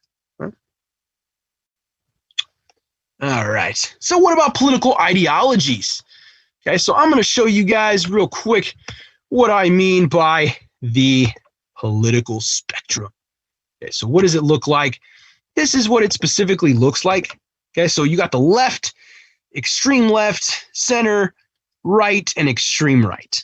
Okay, so again, this is where you're going to find what they believe in oftentimes in terms of where their outlook on government is. Okay, so again, different ways in which the extreme left and left, center, right. Okay, so again, you're always going to have different dimensions as to where left is Democrats, progressive. The right is conservatism, Republicans. So again, you have different ways in which this left and right spectrum exists. Okay? So again, extreme left, this is going to be called radicals. They favor immediate fundamental social change. Extreme radicals favor change through violence. They support human rights, egalitarianism, freedom, internationalism. And then you have the left, okay, oftentimes called liberals, favor change through peaceful and legal means through government policy. Okay, human rights and personal liberty are supportive values. And then you have the center. Okay, you have the center, you have moderates. Okay, they're oftentimes referred to as moderates. They favor gradual change. Okay. What do they favor? Human rights with some limitations, personal liberty with some controls, equality with some inequality, international cooperation while defending national interests. Okay, so again, that's usually where your center moderates believe. Then you have your right. Okay, right and conservatives, they're usually content with the status quo and maintaining existing traditions and social order. Okay. Support values of little government interference, few restrictions on personal freedom, private property, law and order, some elitism. Okay, and then right there at the extreme right, okay, you got reactionaries. Okay, so very much, just like radicals, but on the other end of the spectrum. They favor return to the good old days. Extreme reactionaries favor change through violence. Right? Authoritarian rule, inequality, private property, preservation, and advancement of national interests. Right? So again, that's where you're going to find the political spectrum. Again, that kind of speaks to why, the left and right have the different views that they do. Because again, you have those different dimensions behind what each political party believes in. Okay, so again, that kind of boils it down as to why political ideologies are the way they are. Okay, so what makes up a political ideology? Okay, there are two things.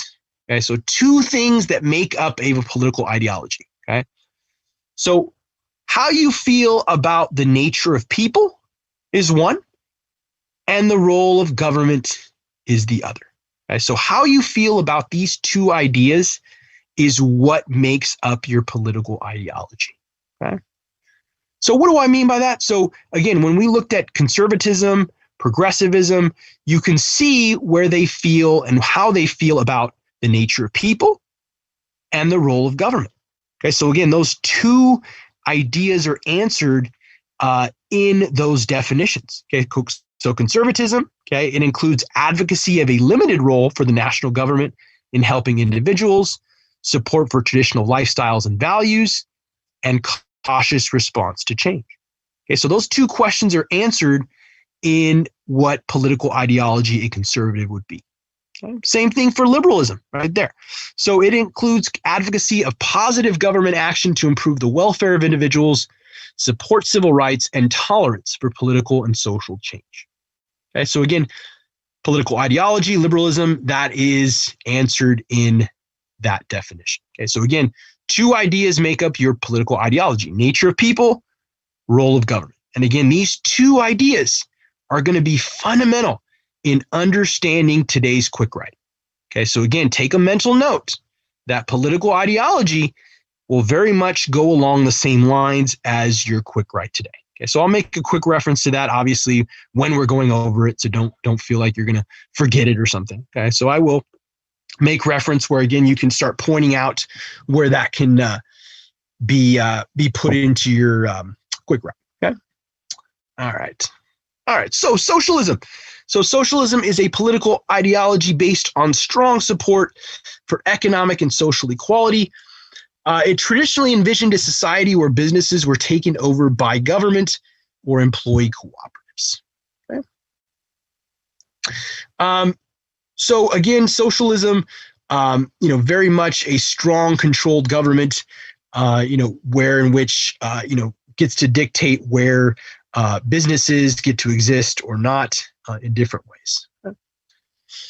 Libertarianism. So rule of thumb for any libertarian, if you guys listen to Joe Rogan's podcast, he calls himself a libertarian. Okay, so what would that be? Okay, it would be somebody that is socially liberal but fiscally conservative. Okay, so what do I mean by that? So socially liberal, I mean a guy like Joe Rogan, if you guys have listened to him, he just doesn't care about drugs. Okay, he would say, you know what, let's just, legalize it. Beyond cannabis shouldn't be a big deal. Okay, so most libertarians believe that, or every libertarian. So that would be socially liberal. Okay, however, when it comes to fiscal conservatism, they feel that it should be a limited role for government in helping the lives of people, okay, if any. Okay, so again, you see where libertarians are socially liberal. Again, let's say, legalize drugs. Let's say, same-sex marriage really shouldn't be a thing. Government shouldn't be in people's bedrooms. So again, socially liberal, but fiscally conservative. All right. So when we're talking about major revolutions influenced by communism, okay, so Communist Manifesto, you'll see or you'll notice that these 5 countries are definitely countries that we still, aren't at complete 100% relations yet.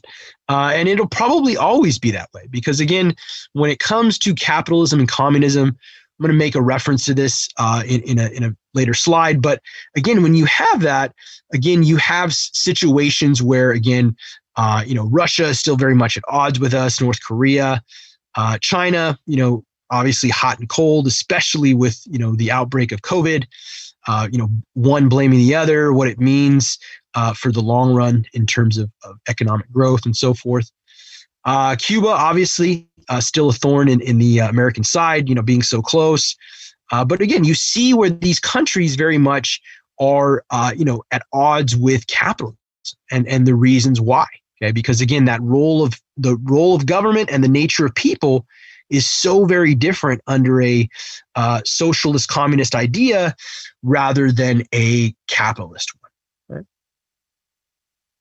Right? All right. So you got Karl Marx, obviously, the German himself, who inspired every one of those countries, every one of those men to rise up and create a communist government. Okay, so. All right, so got a couple little memes here. I'm going to be throwing them in every once in a while just to liven up things, just to make sure that, you guys are awake. So, you got Willy Wonka there. Okay. Oh, I disagree with your politics. Tell me how evil I am. Yeah. So people oftentimes, think, I love enduring different political views. And you guys will notice that when I'm reading your quick writes, it's not what you're saying. It's the substance of how you evoke yourself. Okay? So again, oftentimes I will never grade you on your opinions. I will only grade you on content, structure, how well you're able to make that connection, in these political issues, ideas. So again, I will never, be that person that will, cause or try to put a sense of belief in you. Of course, I'm, in the sense of me teaching political scientists, I have, everybody has biases, but I will never teach those biases because, again, I love teaching both sides of the issues in every single way because, again, that does a better service for my students than trying to tell them what my beliefs are. Okay, so again, the bigger picture is always more important. Okay, so again, that's what Willy Wonka is trying to epitomize there. Okay? So then you got your keyboard warriors oftentimes. Let me post my religious and political views in the comment. That will change everyone's view. No. Often we all have our political views, and I want to hear all about them in quick writes. If you have questions during class, I love hearing them. Okay? I will always direct it into understanding whatever it is you're trying to decipher. Okay, so even if you're giving your opinion, if you're able to again make that connection with the textbook or with my PowerPoints, that's my goal. Okay, it's the idea of making those connections. Okay? And then I'm more like, I like this little kid, he got the little fist bump there. He's read all the political posts on Facebook. Didn't unfriend anybody. Okay, so again, the idea, I'm not going to take anything personal. Okay, I think the idea behind, politics are just taken too personal, and you have situations where, again, people aren't able to understand why people believe what they believe. And again, that's not fair to people that have different views. So again, the idea behind, realizing that there are people that agree with you and that don't agree with you, and that's okay. Okay, there's never a bad thing between the complex human beings that we are, because that's what we are. We're complex human beings, and again, the idea behind us being politically socialized, in the ways we have throughout our life. Okay? And then you got Kim Jong-un right there. Hey, Americans, fed up with elections and politicians? Okay. Come to North Korea. It's simple here. You can only choose me for president. Right? So again, that's that totalitarian ruler. Okay, it's Kim Jong-un or other. And if you choose other, you will end up in a North Korean gulag. Okay, so again, the idea behind actually having a choice for who elected leaders are, that's going to differentiate us between any authoritarian or totalitarian ruler. All right. So the Cold War, even though it did end in 1990, as I kind of alluded to earlier, you're going to be seeing that East versus West. Okay, specifically the U.S. And the East being Russia and now China. Okay, so after the Cold War, you had more of the onset of where China started to get its economic feet wet.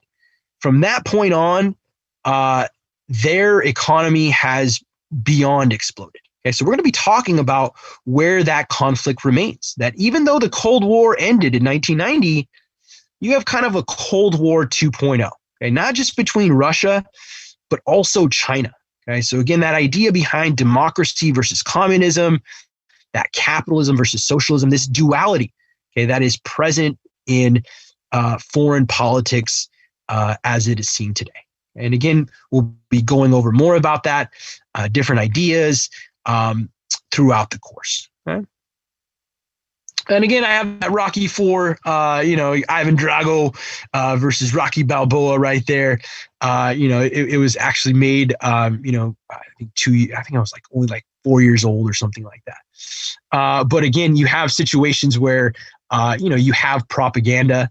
That was very much a propaganda, film in the sense of an us versus them, the idea behind that. But again, the Russians were doing it as well, USSR.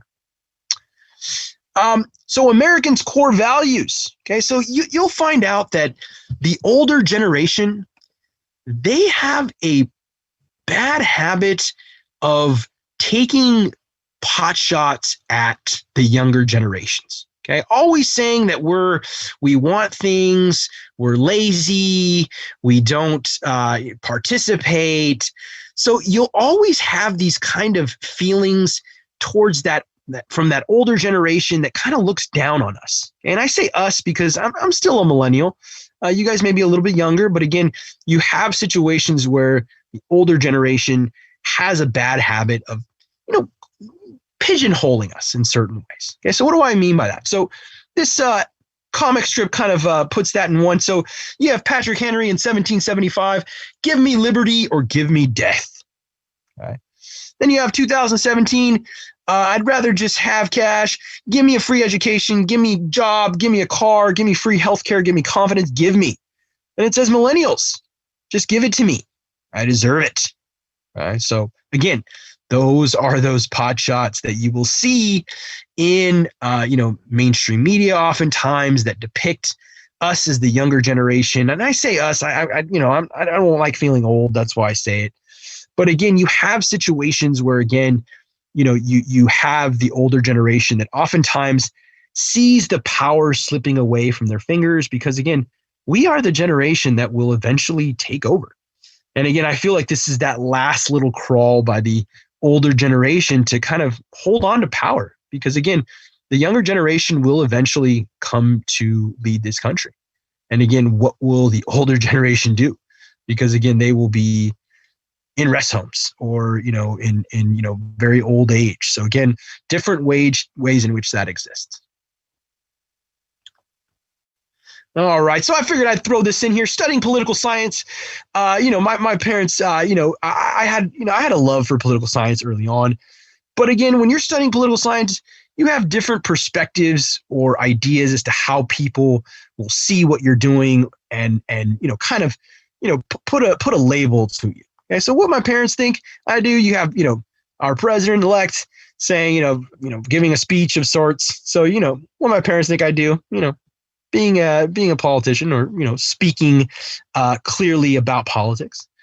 And then you have what politicians think I do, guys. So in the sense of most politicians, they just, see it as, what is this? They just kind of just off-putting.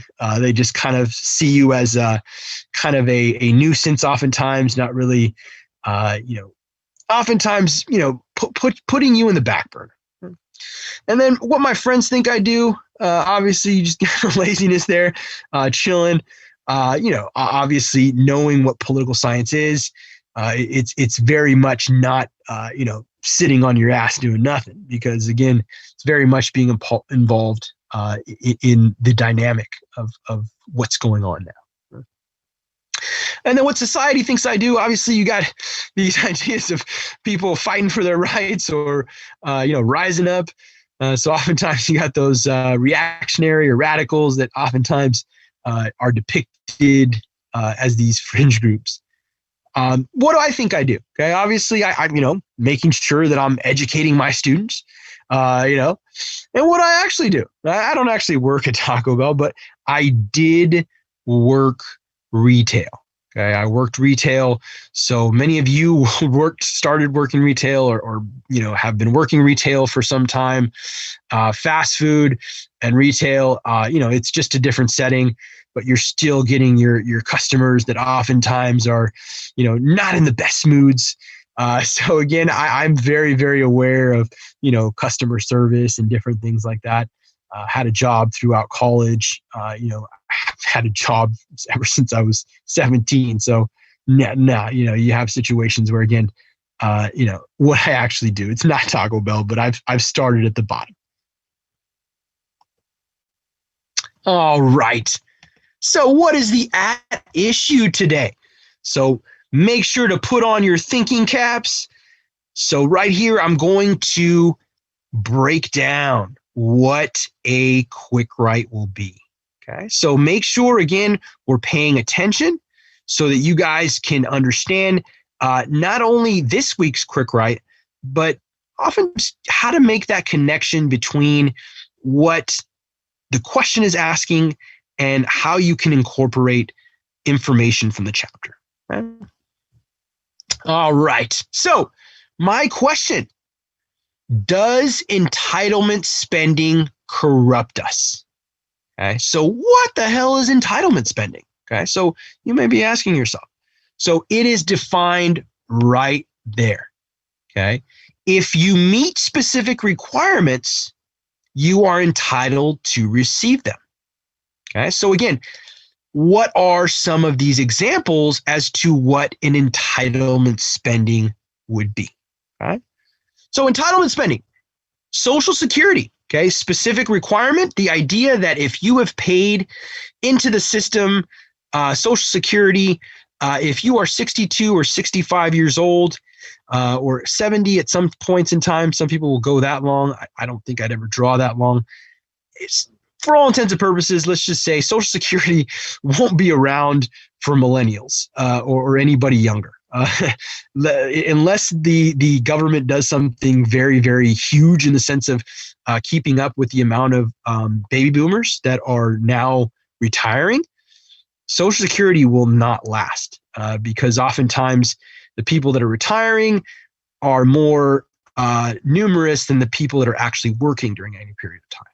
Okay, so again, Social Security, it is an entitlement. I don't know if it's going to be around when we are able to receive it, but Social Security is an entitlement nonetheless. If you're 62, 65, 70, and you've worked so many quarters within your life, you are able to receive a check from the government. Okay? Unemployment benefits are another entitlement spending. Okay, so what does that mean? Okay, so that means, okay, if you are unemployed for a certain period of time, okay, if you don't have a job, let's say many people were let go from their jobs in March because of the COVID-19 outbreak. Many people in the restaurant industry, we just had a new round of stimulus that was passed that now guarantee a new round of federal unemployment benefits, which again, you're able to receive financial help if you have been laid off. Okay, so that would be considered entitlement spending. Okay, so Alyssa asked the question, the age just keeps going up and up because they know we won't live that long. I agree. I 100% agree because again, you have that situation that again says Social Security will not be around if, by the time, I think it's supposed to go belly up, unless they do something about the increase in the tax code and everything else that goes into that, which is going to be very resistant. It won't be around for the millennial generation. So last entitlement that I'll go over, okay, which is probably the most controversial, okay, SNAP. Okay, so SNAP or WIC, whatever it may be, where an individual gets put money on the food for a card, or on money for food on a card. Okay, so again, if you are below the poverty level, which I believe it's $19,000 below, you can apply for SNAP, food stamps specifically, where again they'll give you a card, and then you're able to utilize that. Okay, so again, meaning that specific requirement is if you're below the poverty line. Okay, so again, the government says that if you're below that, you can then apply for food stamps to help you with groceries. Okay, so I ask my next question: are there differences between each of them? Okay, so again, that first question: does entitlement spending corrupt us? Okay, so again, those ideas behind how we feel about political ideology. Okay, so remember, what is political ideology? This is where you can possibly make your connection.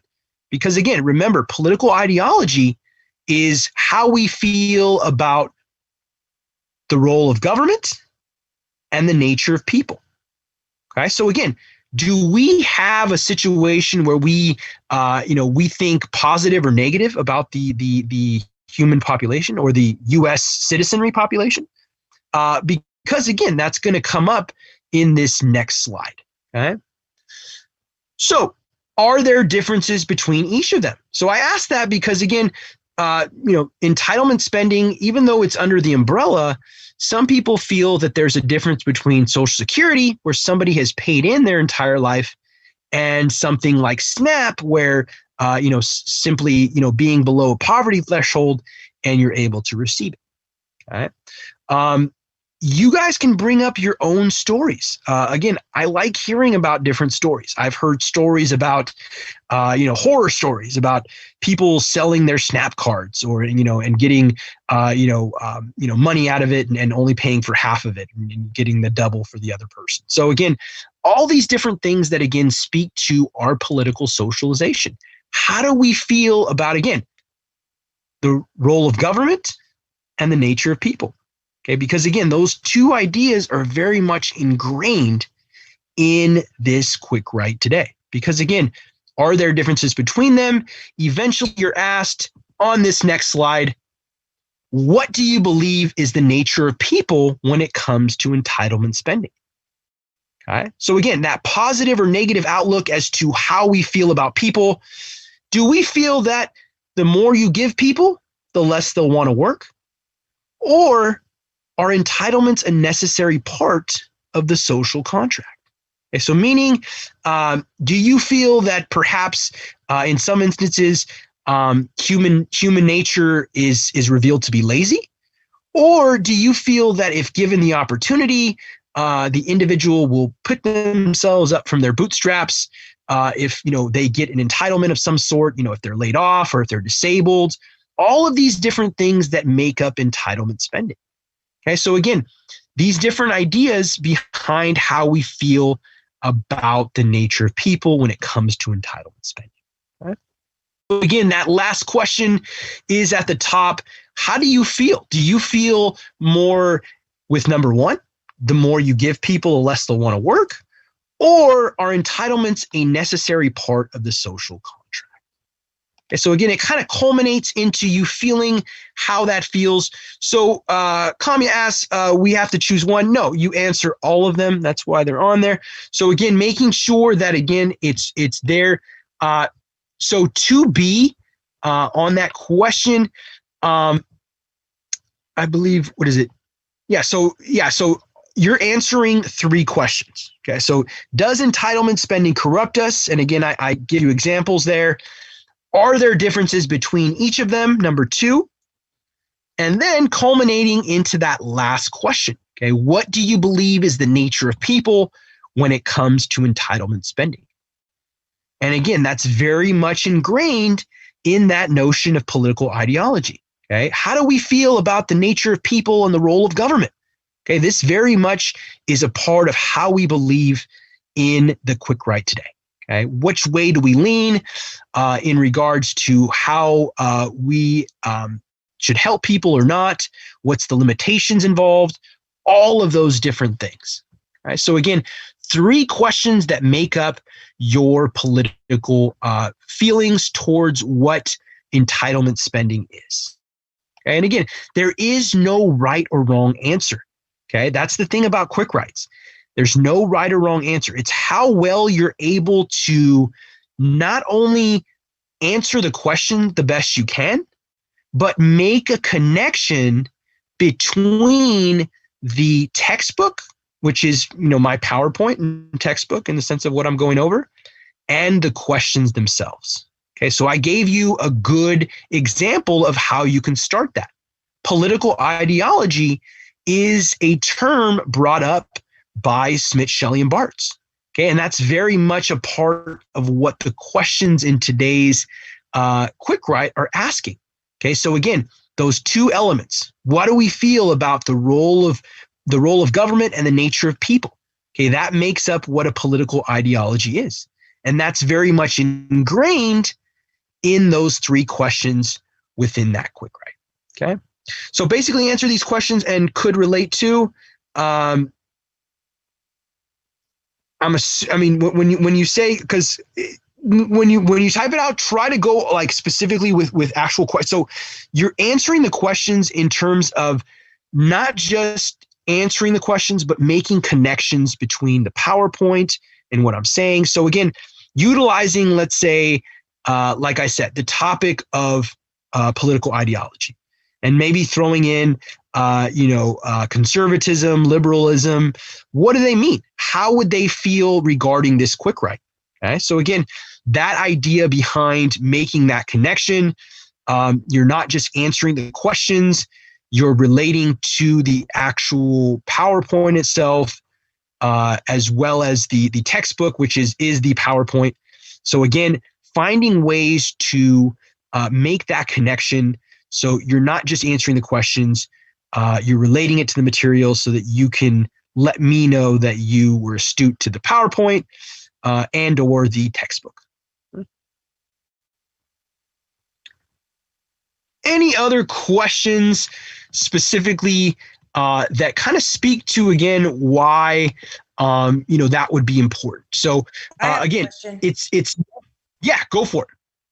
So we're going to talk about Social Security, unemployment, and SNAP, which is supposed to be food stamps, right? Mm-hmm. Those are my examples. You don't have to necessarily speak about, you can use, let's say, disability if you want. That's also an entitlement spending as well. Student loans, okay, that would be also an entitlement spending. Okay, so the idea behind what that means. So again, you can utilize other examples. I'm just giving you those 3 examples as to what entitlement spending is. Okay. Yeah. Does that make sense? Yes. Okay, cool. So again, you're not limited to just talk about those things. You can branch off. I like creativity. So in that way, kind of not restricting that in that way. Jack asked how many sentences for each question. So Jack, it will be, I didn't mean to play on words there. I just fucking went over my head. So anyway, Mr. Espinoza asked, how many for each question? So when it comes to each question, like I said, you're looking at 1.5 pages, closer to 2 pages. So, you're looking at maybe a little more than 1/3 of a page. Yeah, I'd say maybe more like 1/2 page per question, maybe a little bit more. Depending on how much you're there. Yeah, I didn't mean to throw that play on words there, but hell, I'll take the comedy when I can get it. So it ain't no thing. And again, Jack, I did not mean anything behind that. So I have a question. Any other? Yeah, go for it. So for that, are we allowed to do it by numbers and then answer the question, or does it have to be like in a essay, if that makes sense? So. Okay, so whenever you're answering the question, I don't want to curtail your creativity per se, as long as you're addressing the questions in themselves. Because again, there's not necessarily, you can have a thesis if you want. If that's not your style, it's more of just a quick write in terms of how you feel about the questions themselves and how well you're able to connect that with the information in the chapter. Okay, so again, finding a couple elements where you can find the connection between the two. So again, if you want a essay format with a thesis statement, go for it.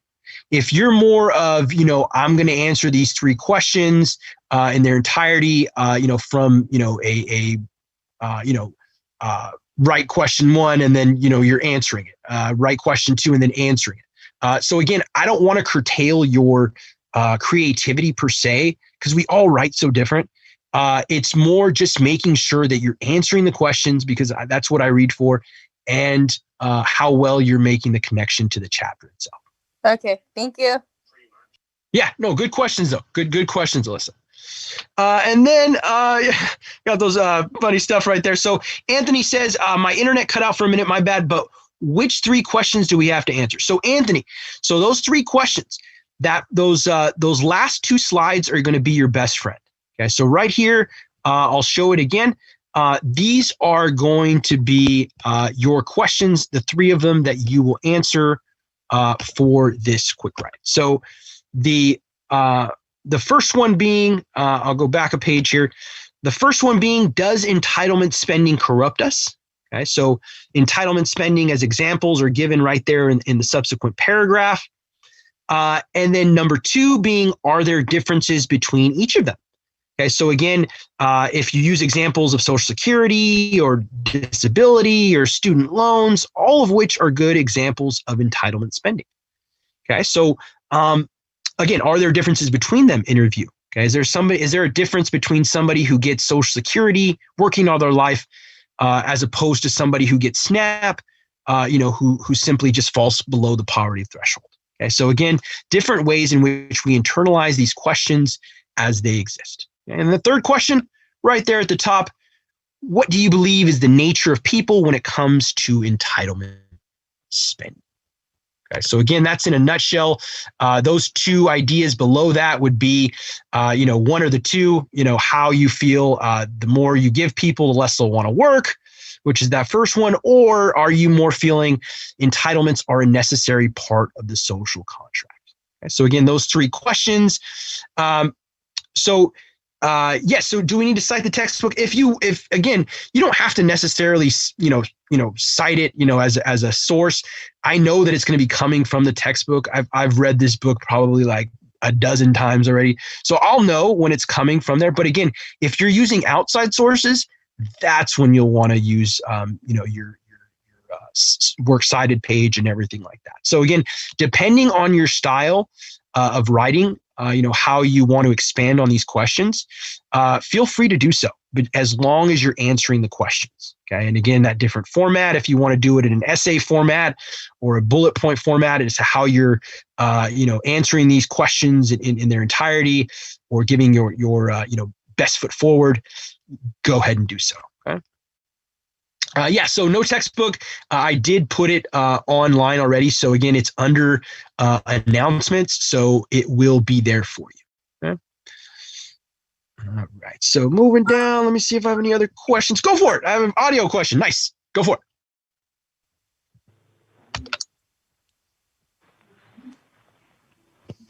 Question? Or was I just hearing background noise? I must have just been hearing background. Oh, I have a question. For the entitlement spending, does entitlement spending corrupt us? So we have to answer like yes or no, and then how many examples do we have to list? Like of the again, Social Security it's rather than being kind of a yes or no question, you kind of want to engage in more of like a describing what each of them would be, because again, it would make your essay a lot longer than simply a yes or no answer and then answering it, because again, there's a lot of middle ground. There's a lot of gray area. And that's where I wanted you to delve into that gray area. What is that? Where are these exceptions to the rule as to how we feel about certain issues? Are there differences between entitlement spendings, like I said?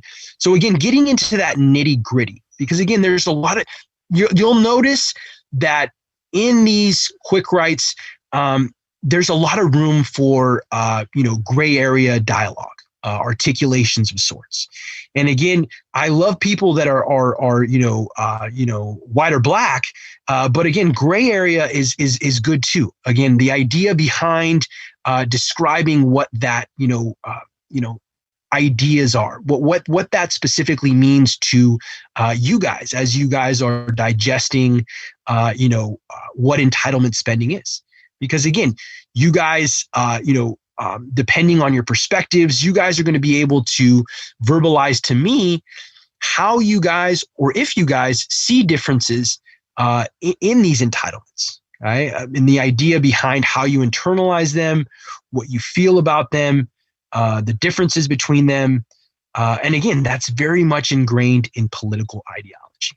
Okay? So always know that political ideology in this first quick write, make sure to speak to it, because again, how we feel about the nature of people and the role of government is very much ingrained through and through in this quick write. Okay, so again, how we internalize, the left and right spectrum, do yourself a favor, pick your brain about that. Find out what other entitlement spending consists of, because again, there's a lot of different ones that exist that again, there may be differentiations between them in your opinion. But great question. Myra asks to everyone, is there a specific length of how long the quick write should be, or as long as we explain ourselves in our answers? So as I said at the beginning, Myra, you might have come a little bit late. It'll be a page and a half, closer to 2 pages. Okay, 12-point font, double spaced, depending on how big your header is. So your header, your being, your name, your the subject, my name, date, whatever it may be, take that into account because I take that into account. Okay. So again, know that, getting closer to 2 pages, you're going to be, on your way to doing better than those that usually go a lot lower. Okay? So Mr. Espinoza asks another question. I won't play a play on word again. Sorry about that again. So, Professor, you think we need to use outside sources, or are we okay with the chapter in the book? Again, it's completely up to you. It's not going to count against you if you don't use outside sources. It will never count against you. It's just how you engage with the material, how you're better able to, make that page and a half closer to 2 pages to kind of solidify where the length of your, quick write should be. Okay? So yeah, that Mr. Espinoza, that's where you would be. And again, I'll always be using that from now on every time you ask a question. So Todd asks, can we go over 2, or would you like us to keep it in that specific length? Mr. Anderson, go for it. Awesome. You can go over 2 pages if you want to. By the way, I love the name because it's the name of the lead character in Dead Poet Society. I don't know if you've ever seen that movie. It is badass, by the way. So Todd Anderson being that name, I always equate it to Dead Poet Society. But yeah, go for it. If you want to go over 2 pages, go for it. Especially, picking your brain about different ideas. Sometimes they unravel. They'll ramble on, and I love those types of students that engage in that type of ability to write. With regards to these questions, because again, these questions can go on for this can be a doctoral dissertation. So again, it can be a long essay, but again, if you want to synthesize different things to how you feel, by all means do it. That 2-page is more of a suggestion than anything else. If you want to go above that, go for it. Below that is where you're going to, you're in the gray area. So again, that speaking for itself as it exists. But yeah, so long answer to a short one. Yes, you can. So Mr. Espinoza, can you provide us a sample paper of one of your students from another semester? Oh man. All right. Let me look through my little cache of papers, and because again, I think I had okay, I'll use Minji's. She was one of my students last semester at Fresno State. So I will show you her. So Minji, she's cool, awesome girl. Let me see. So this is her quick write 12. So this is for a different quick write. This is how she specifically talks about this. Okay. So again, the judiciary, it's going to be talking about, the idea behind that. So she starts with, unlike federal courts, most of state judges are appointed. Usually notably lawyers with some political involvement become state court judges. So again, she's giving an introduction as to what, the background of the chapter is. And then she'll go into answering the questions specifically as to how they existed. Okay. So again, this is hers. This is how she did it. Again, she didn't have much of a header, which was good. I like that. So again, if it's, somewhere close to this in length, that's good. It's in the sense of getting a good length in there. So again, specifically answering the question, again, there's no right or wrong answer to it. So don't ever think that there's a right or wrong answer. It's how well you are able to answer the questions and make the connection between the PowerPoint and the information in the text. Okay? If we do MLA, is it still a page and a half to 2 pages? It would be obviously. And depending on your format, as Minji's paper speaks for an example, usually you want it around that. If it's taking up a little bit more due to citations of sorts, you might want to make it a little bit longer. But again, just depending on, how much information you have to describe and give out. So,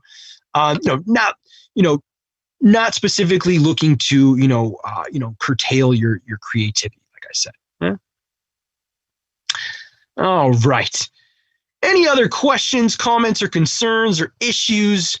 Like I said, before we leave or before tomorrow at midnight, make sure to do those introductory questions. Okay, so again, I'll show them to you right now just so you guys will know what it takes to stay in the course. Because again, once you guys do, you guys are good to go in terms of staying in the course on that sheet. Okay, so again, it'll be under assignments and it will look like this. Oh, shoot.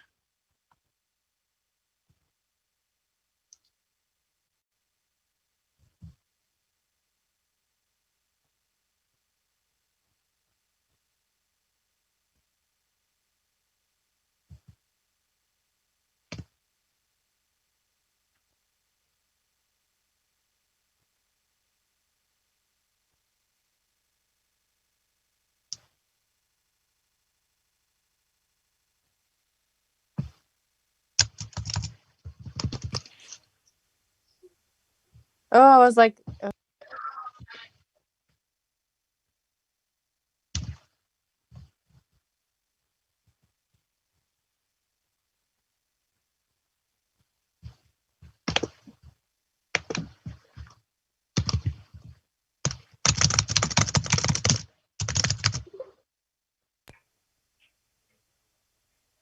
if you're talking, I'm not able to hear you along with other students. I am not able to talk at all. Can you hear me? Yeah. Okay, Yeah. now we can. Okay, good. Because right now in front of my screen, literally it is like frozen. Like I'm on Zoom and I'm looking to share my screen and it's simply saying not responding, and it is got me in a little a buffering icon that I can't get out of, which really is the pits. That's what had happened to me, and it kicked me out. Yeah, no, I again, reiterating that fact, like I said right at the beginning of class, technology is our friend, but it's not our best friend. And again, it will fail from time to time as to, what being able to show you and what not being able to. I was under the impression that I couldn't even hear you guys because, again, I'm on this screen where it's just simply not responding. So, again, and it won't even let me escape with my my mechanisms to do so. So it will be under assignments. So again, if you go on to Canvas as it is, let me. What the hell's going on here? Yeah, it is still not letting me out of this icon buffer. Since a couple of us were kicked out, would it interfere with like our participation grade if it does kick us out and we join again?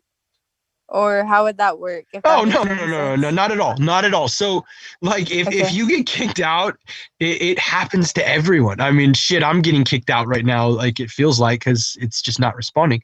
So again, I like I said at the beginning, with regards to these kinks within Zoom, sometimes they will happen. So again, it will never count against you in participation or attendance. Like I said, it's very iffy that I'll even utilize that as a mechanism of grading because again, not everybody has internet connection or viable internet connection. All of those different things that come into play with equity. So it's one of those things where again, I will never, if you get kicked out of class just because you couldn't get there, it's not your fault, and I'll never hold it against you. Okay, that's good to know because some Does that make any professors sense? do. Yeah. Thank you. Well, I mean that's the thing. Some professors, I mean, they'll they just don't, I don't know, maybe they just don't have a heart right now, and they should, because again, you guys didn't sign up. I mean, you guys did, but nobody signed up for online learning. I mean, we all intended, for all intents and purposes, to be in front of each other and learn the old way we always knew how to learn. So again, just because we're in this new era of COVID does not mean I'm not understanding in that way where shit happens, and I know you're not to blame for some of the things that do happen. Obviously not all of it, because some students just become lazy and they just make up excuses. But I'm pretty good at differentiating between that. So in that way, I'll never hold it against you for that. I'm still trying to get myself out of here, and for some reason, like I said, Bad Boy's not doing much. All right. So I'll just simply state it to you guys. Again, it'll be under assignments. It'll be under introductory questions. Make sure to complete that before tomorrow at midnight. All right. Any questions, comments, or concerns before I let everyone go? No. No questions? Anybody else? I know there's probably some on the chat that I can't even get to. Like I said, my fucking computer is locked and it's really, really irritating me. And I can't get out of it. Like I said, unless I feel like if I do, the Zoom class is just over. So in the sense of how I get out. So I just wanted to make sure if you still have questions, like I said, you can always email me to let me know what is going on. Okay. Have a great rest of the week, and I will see everyone next Tuesday. Have a great one. Thank you. Thank you. Bye. Bye. Good night. Thank you.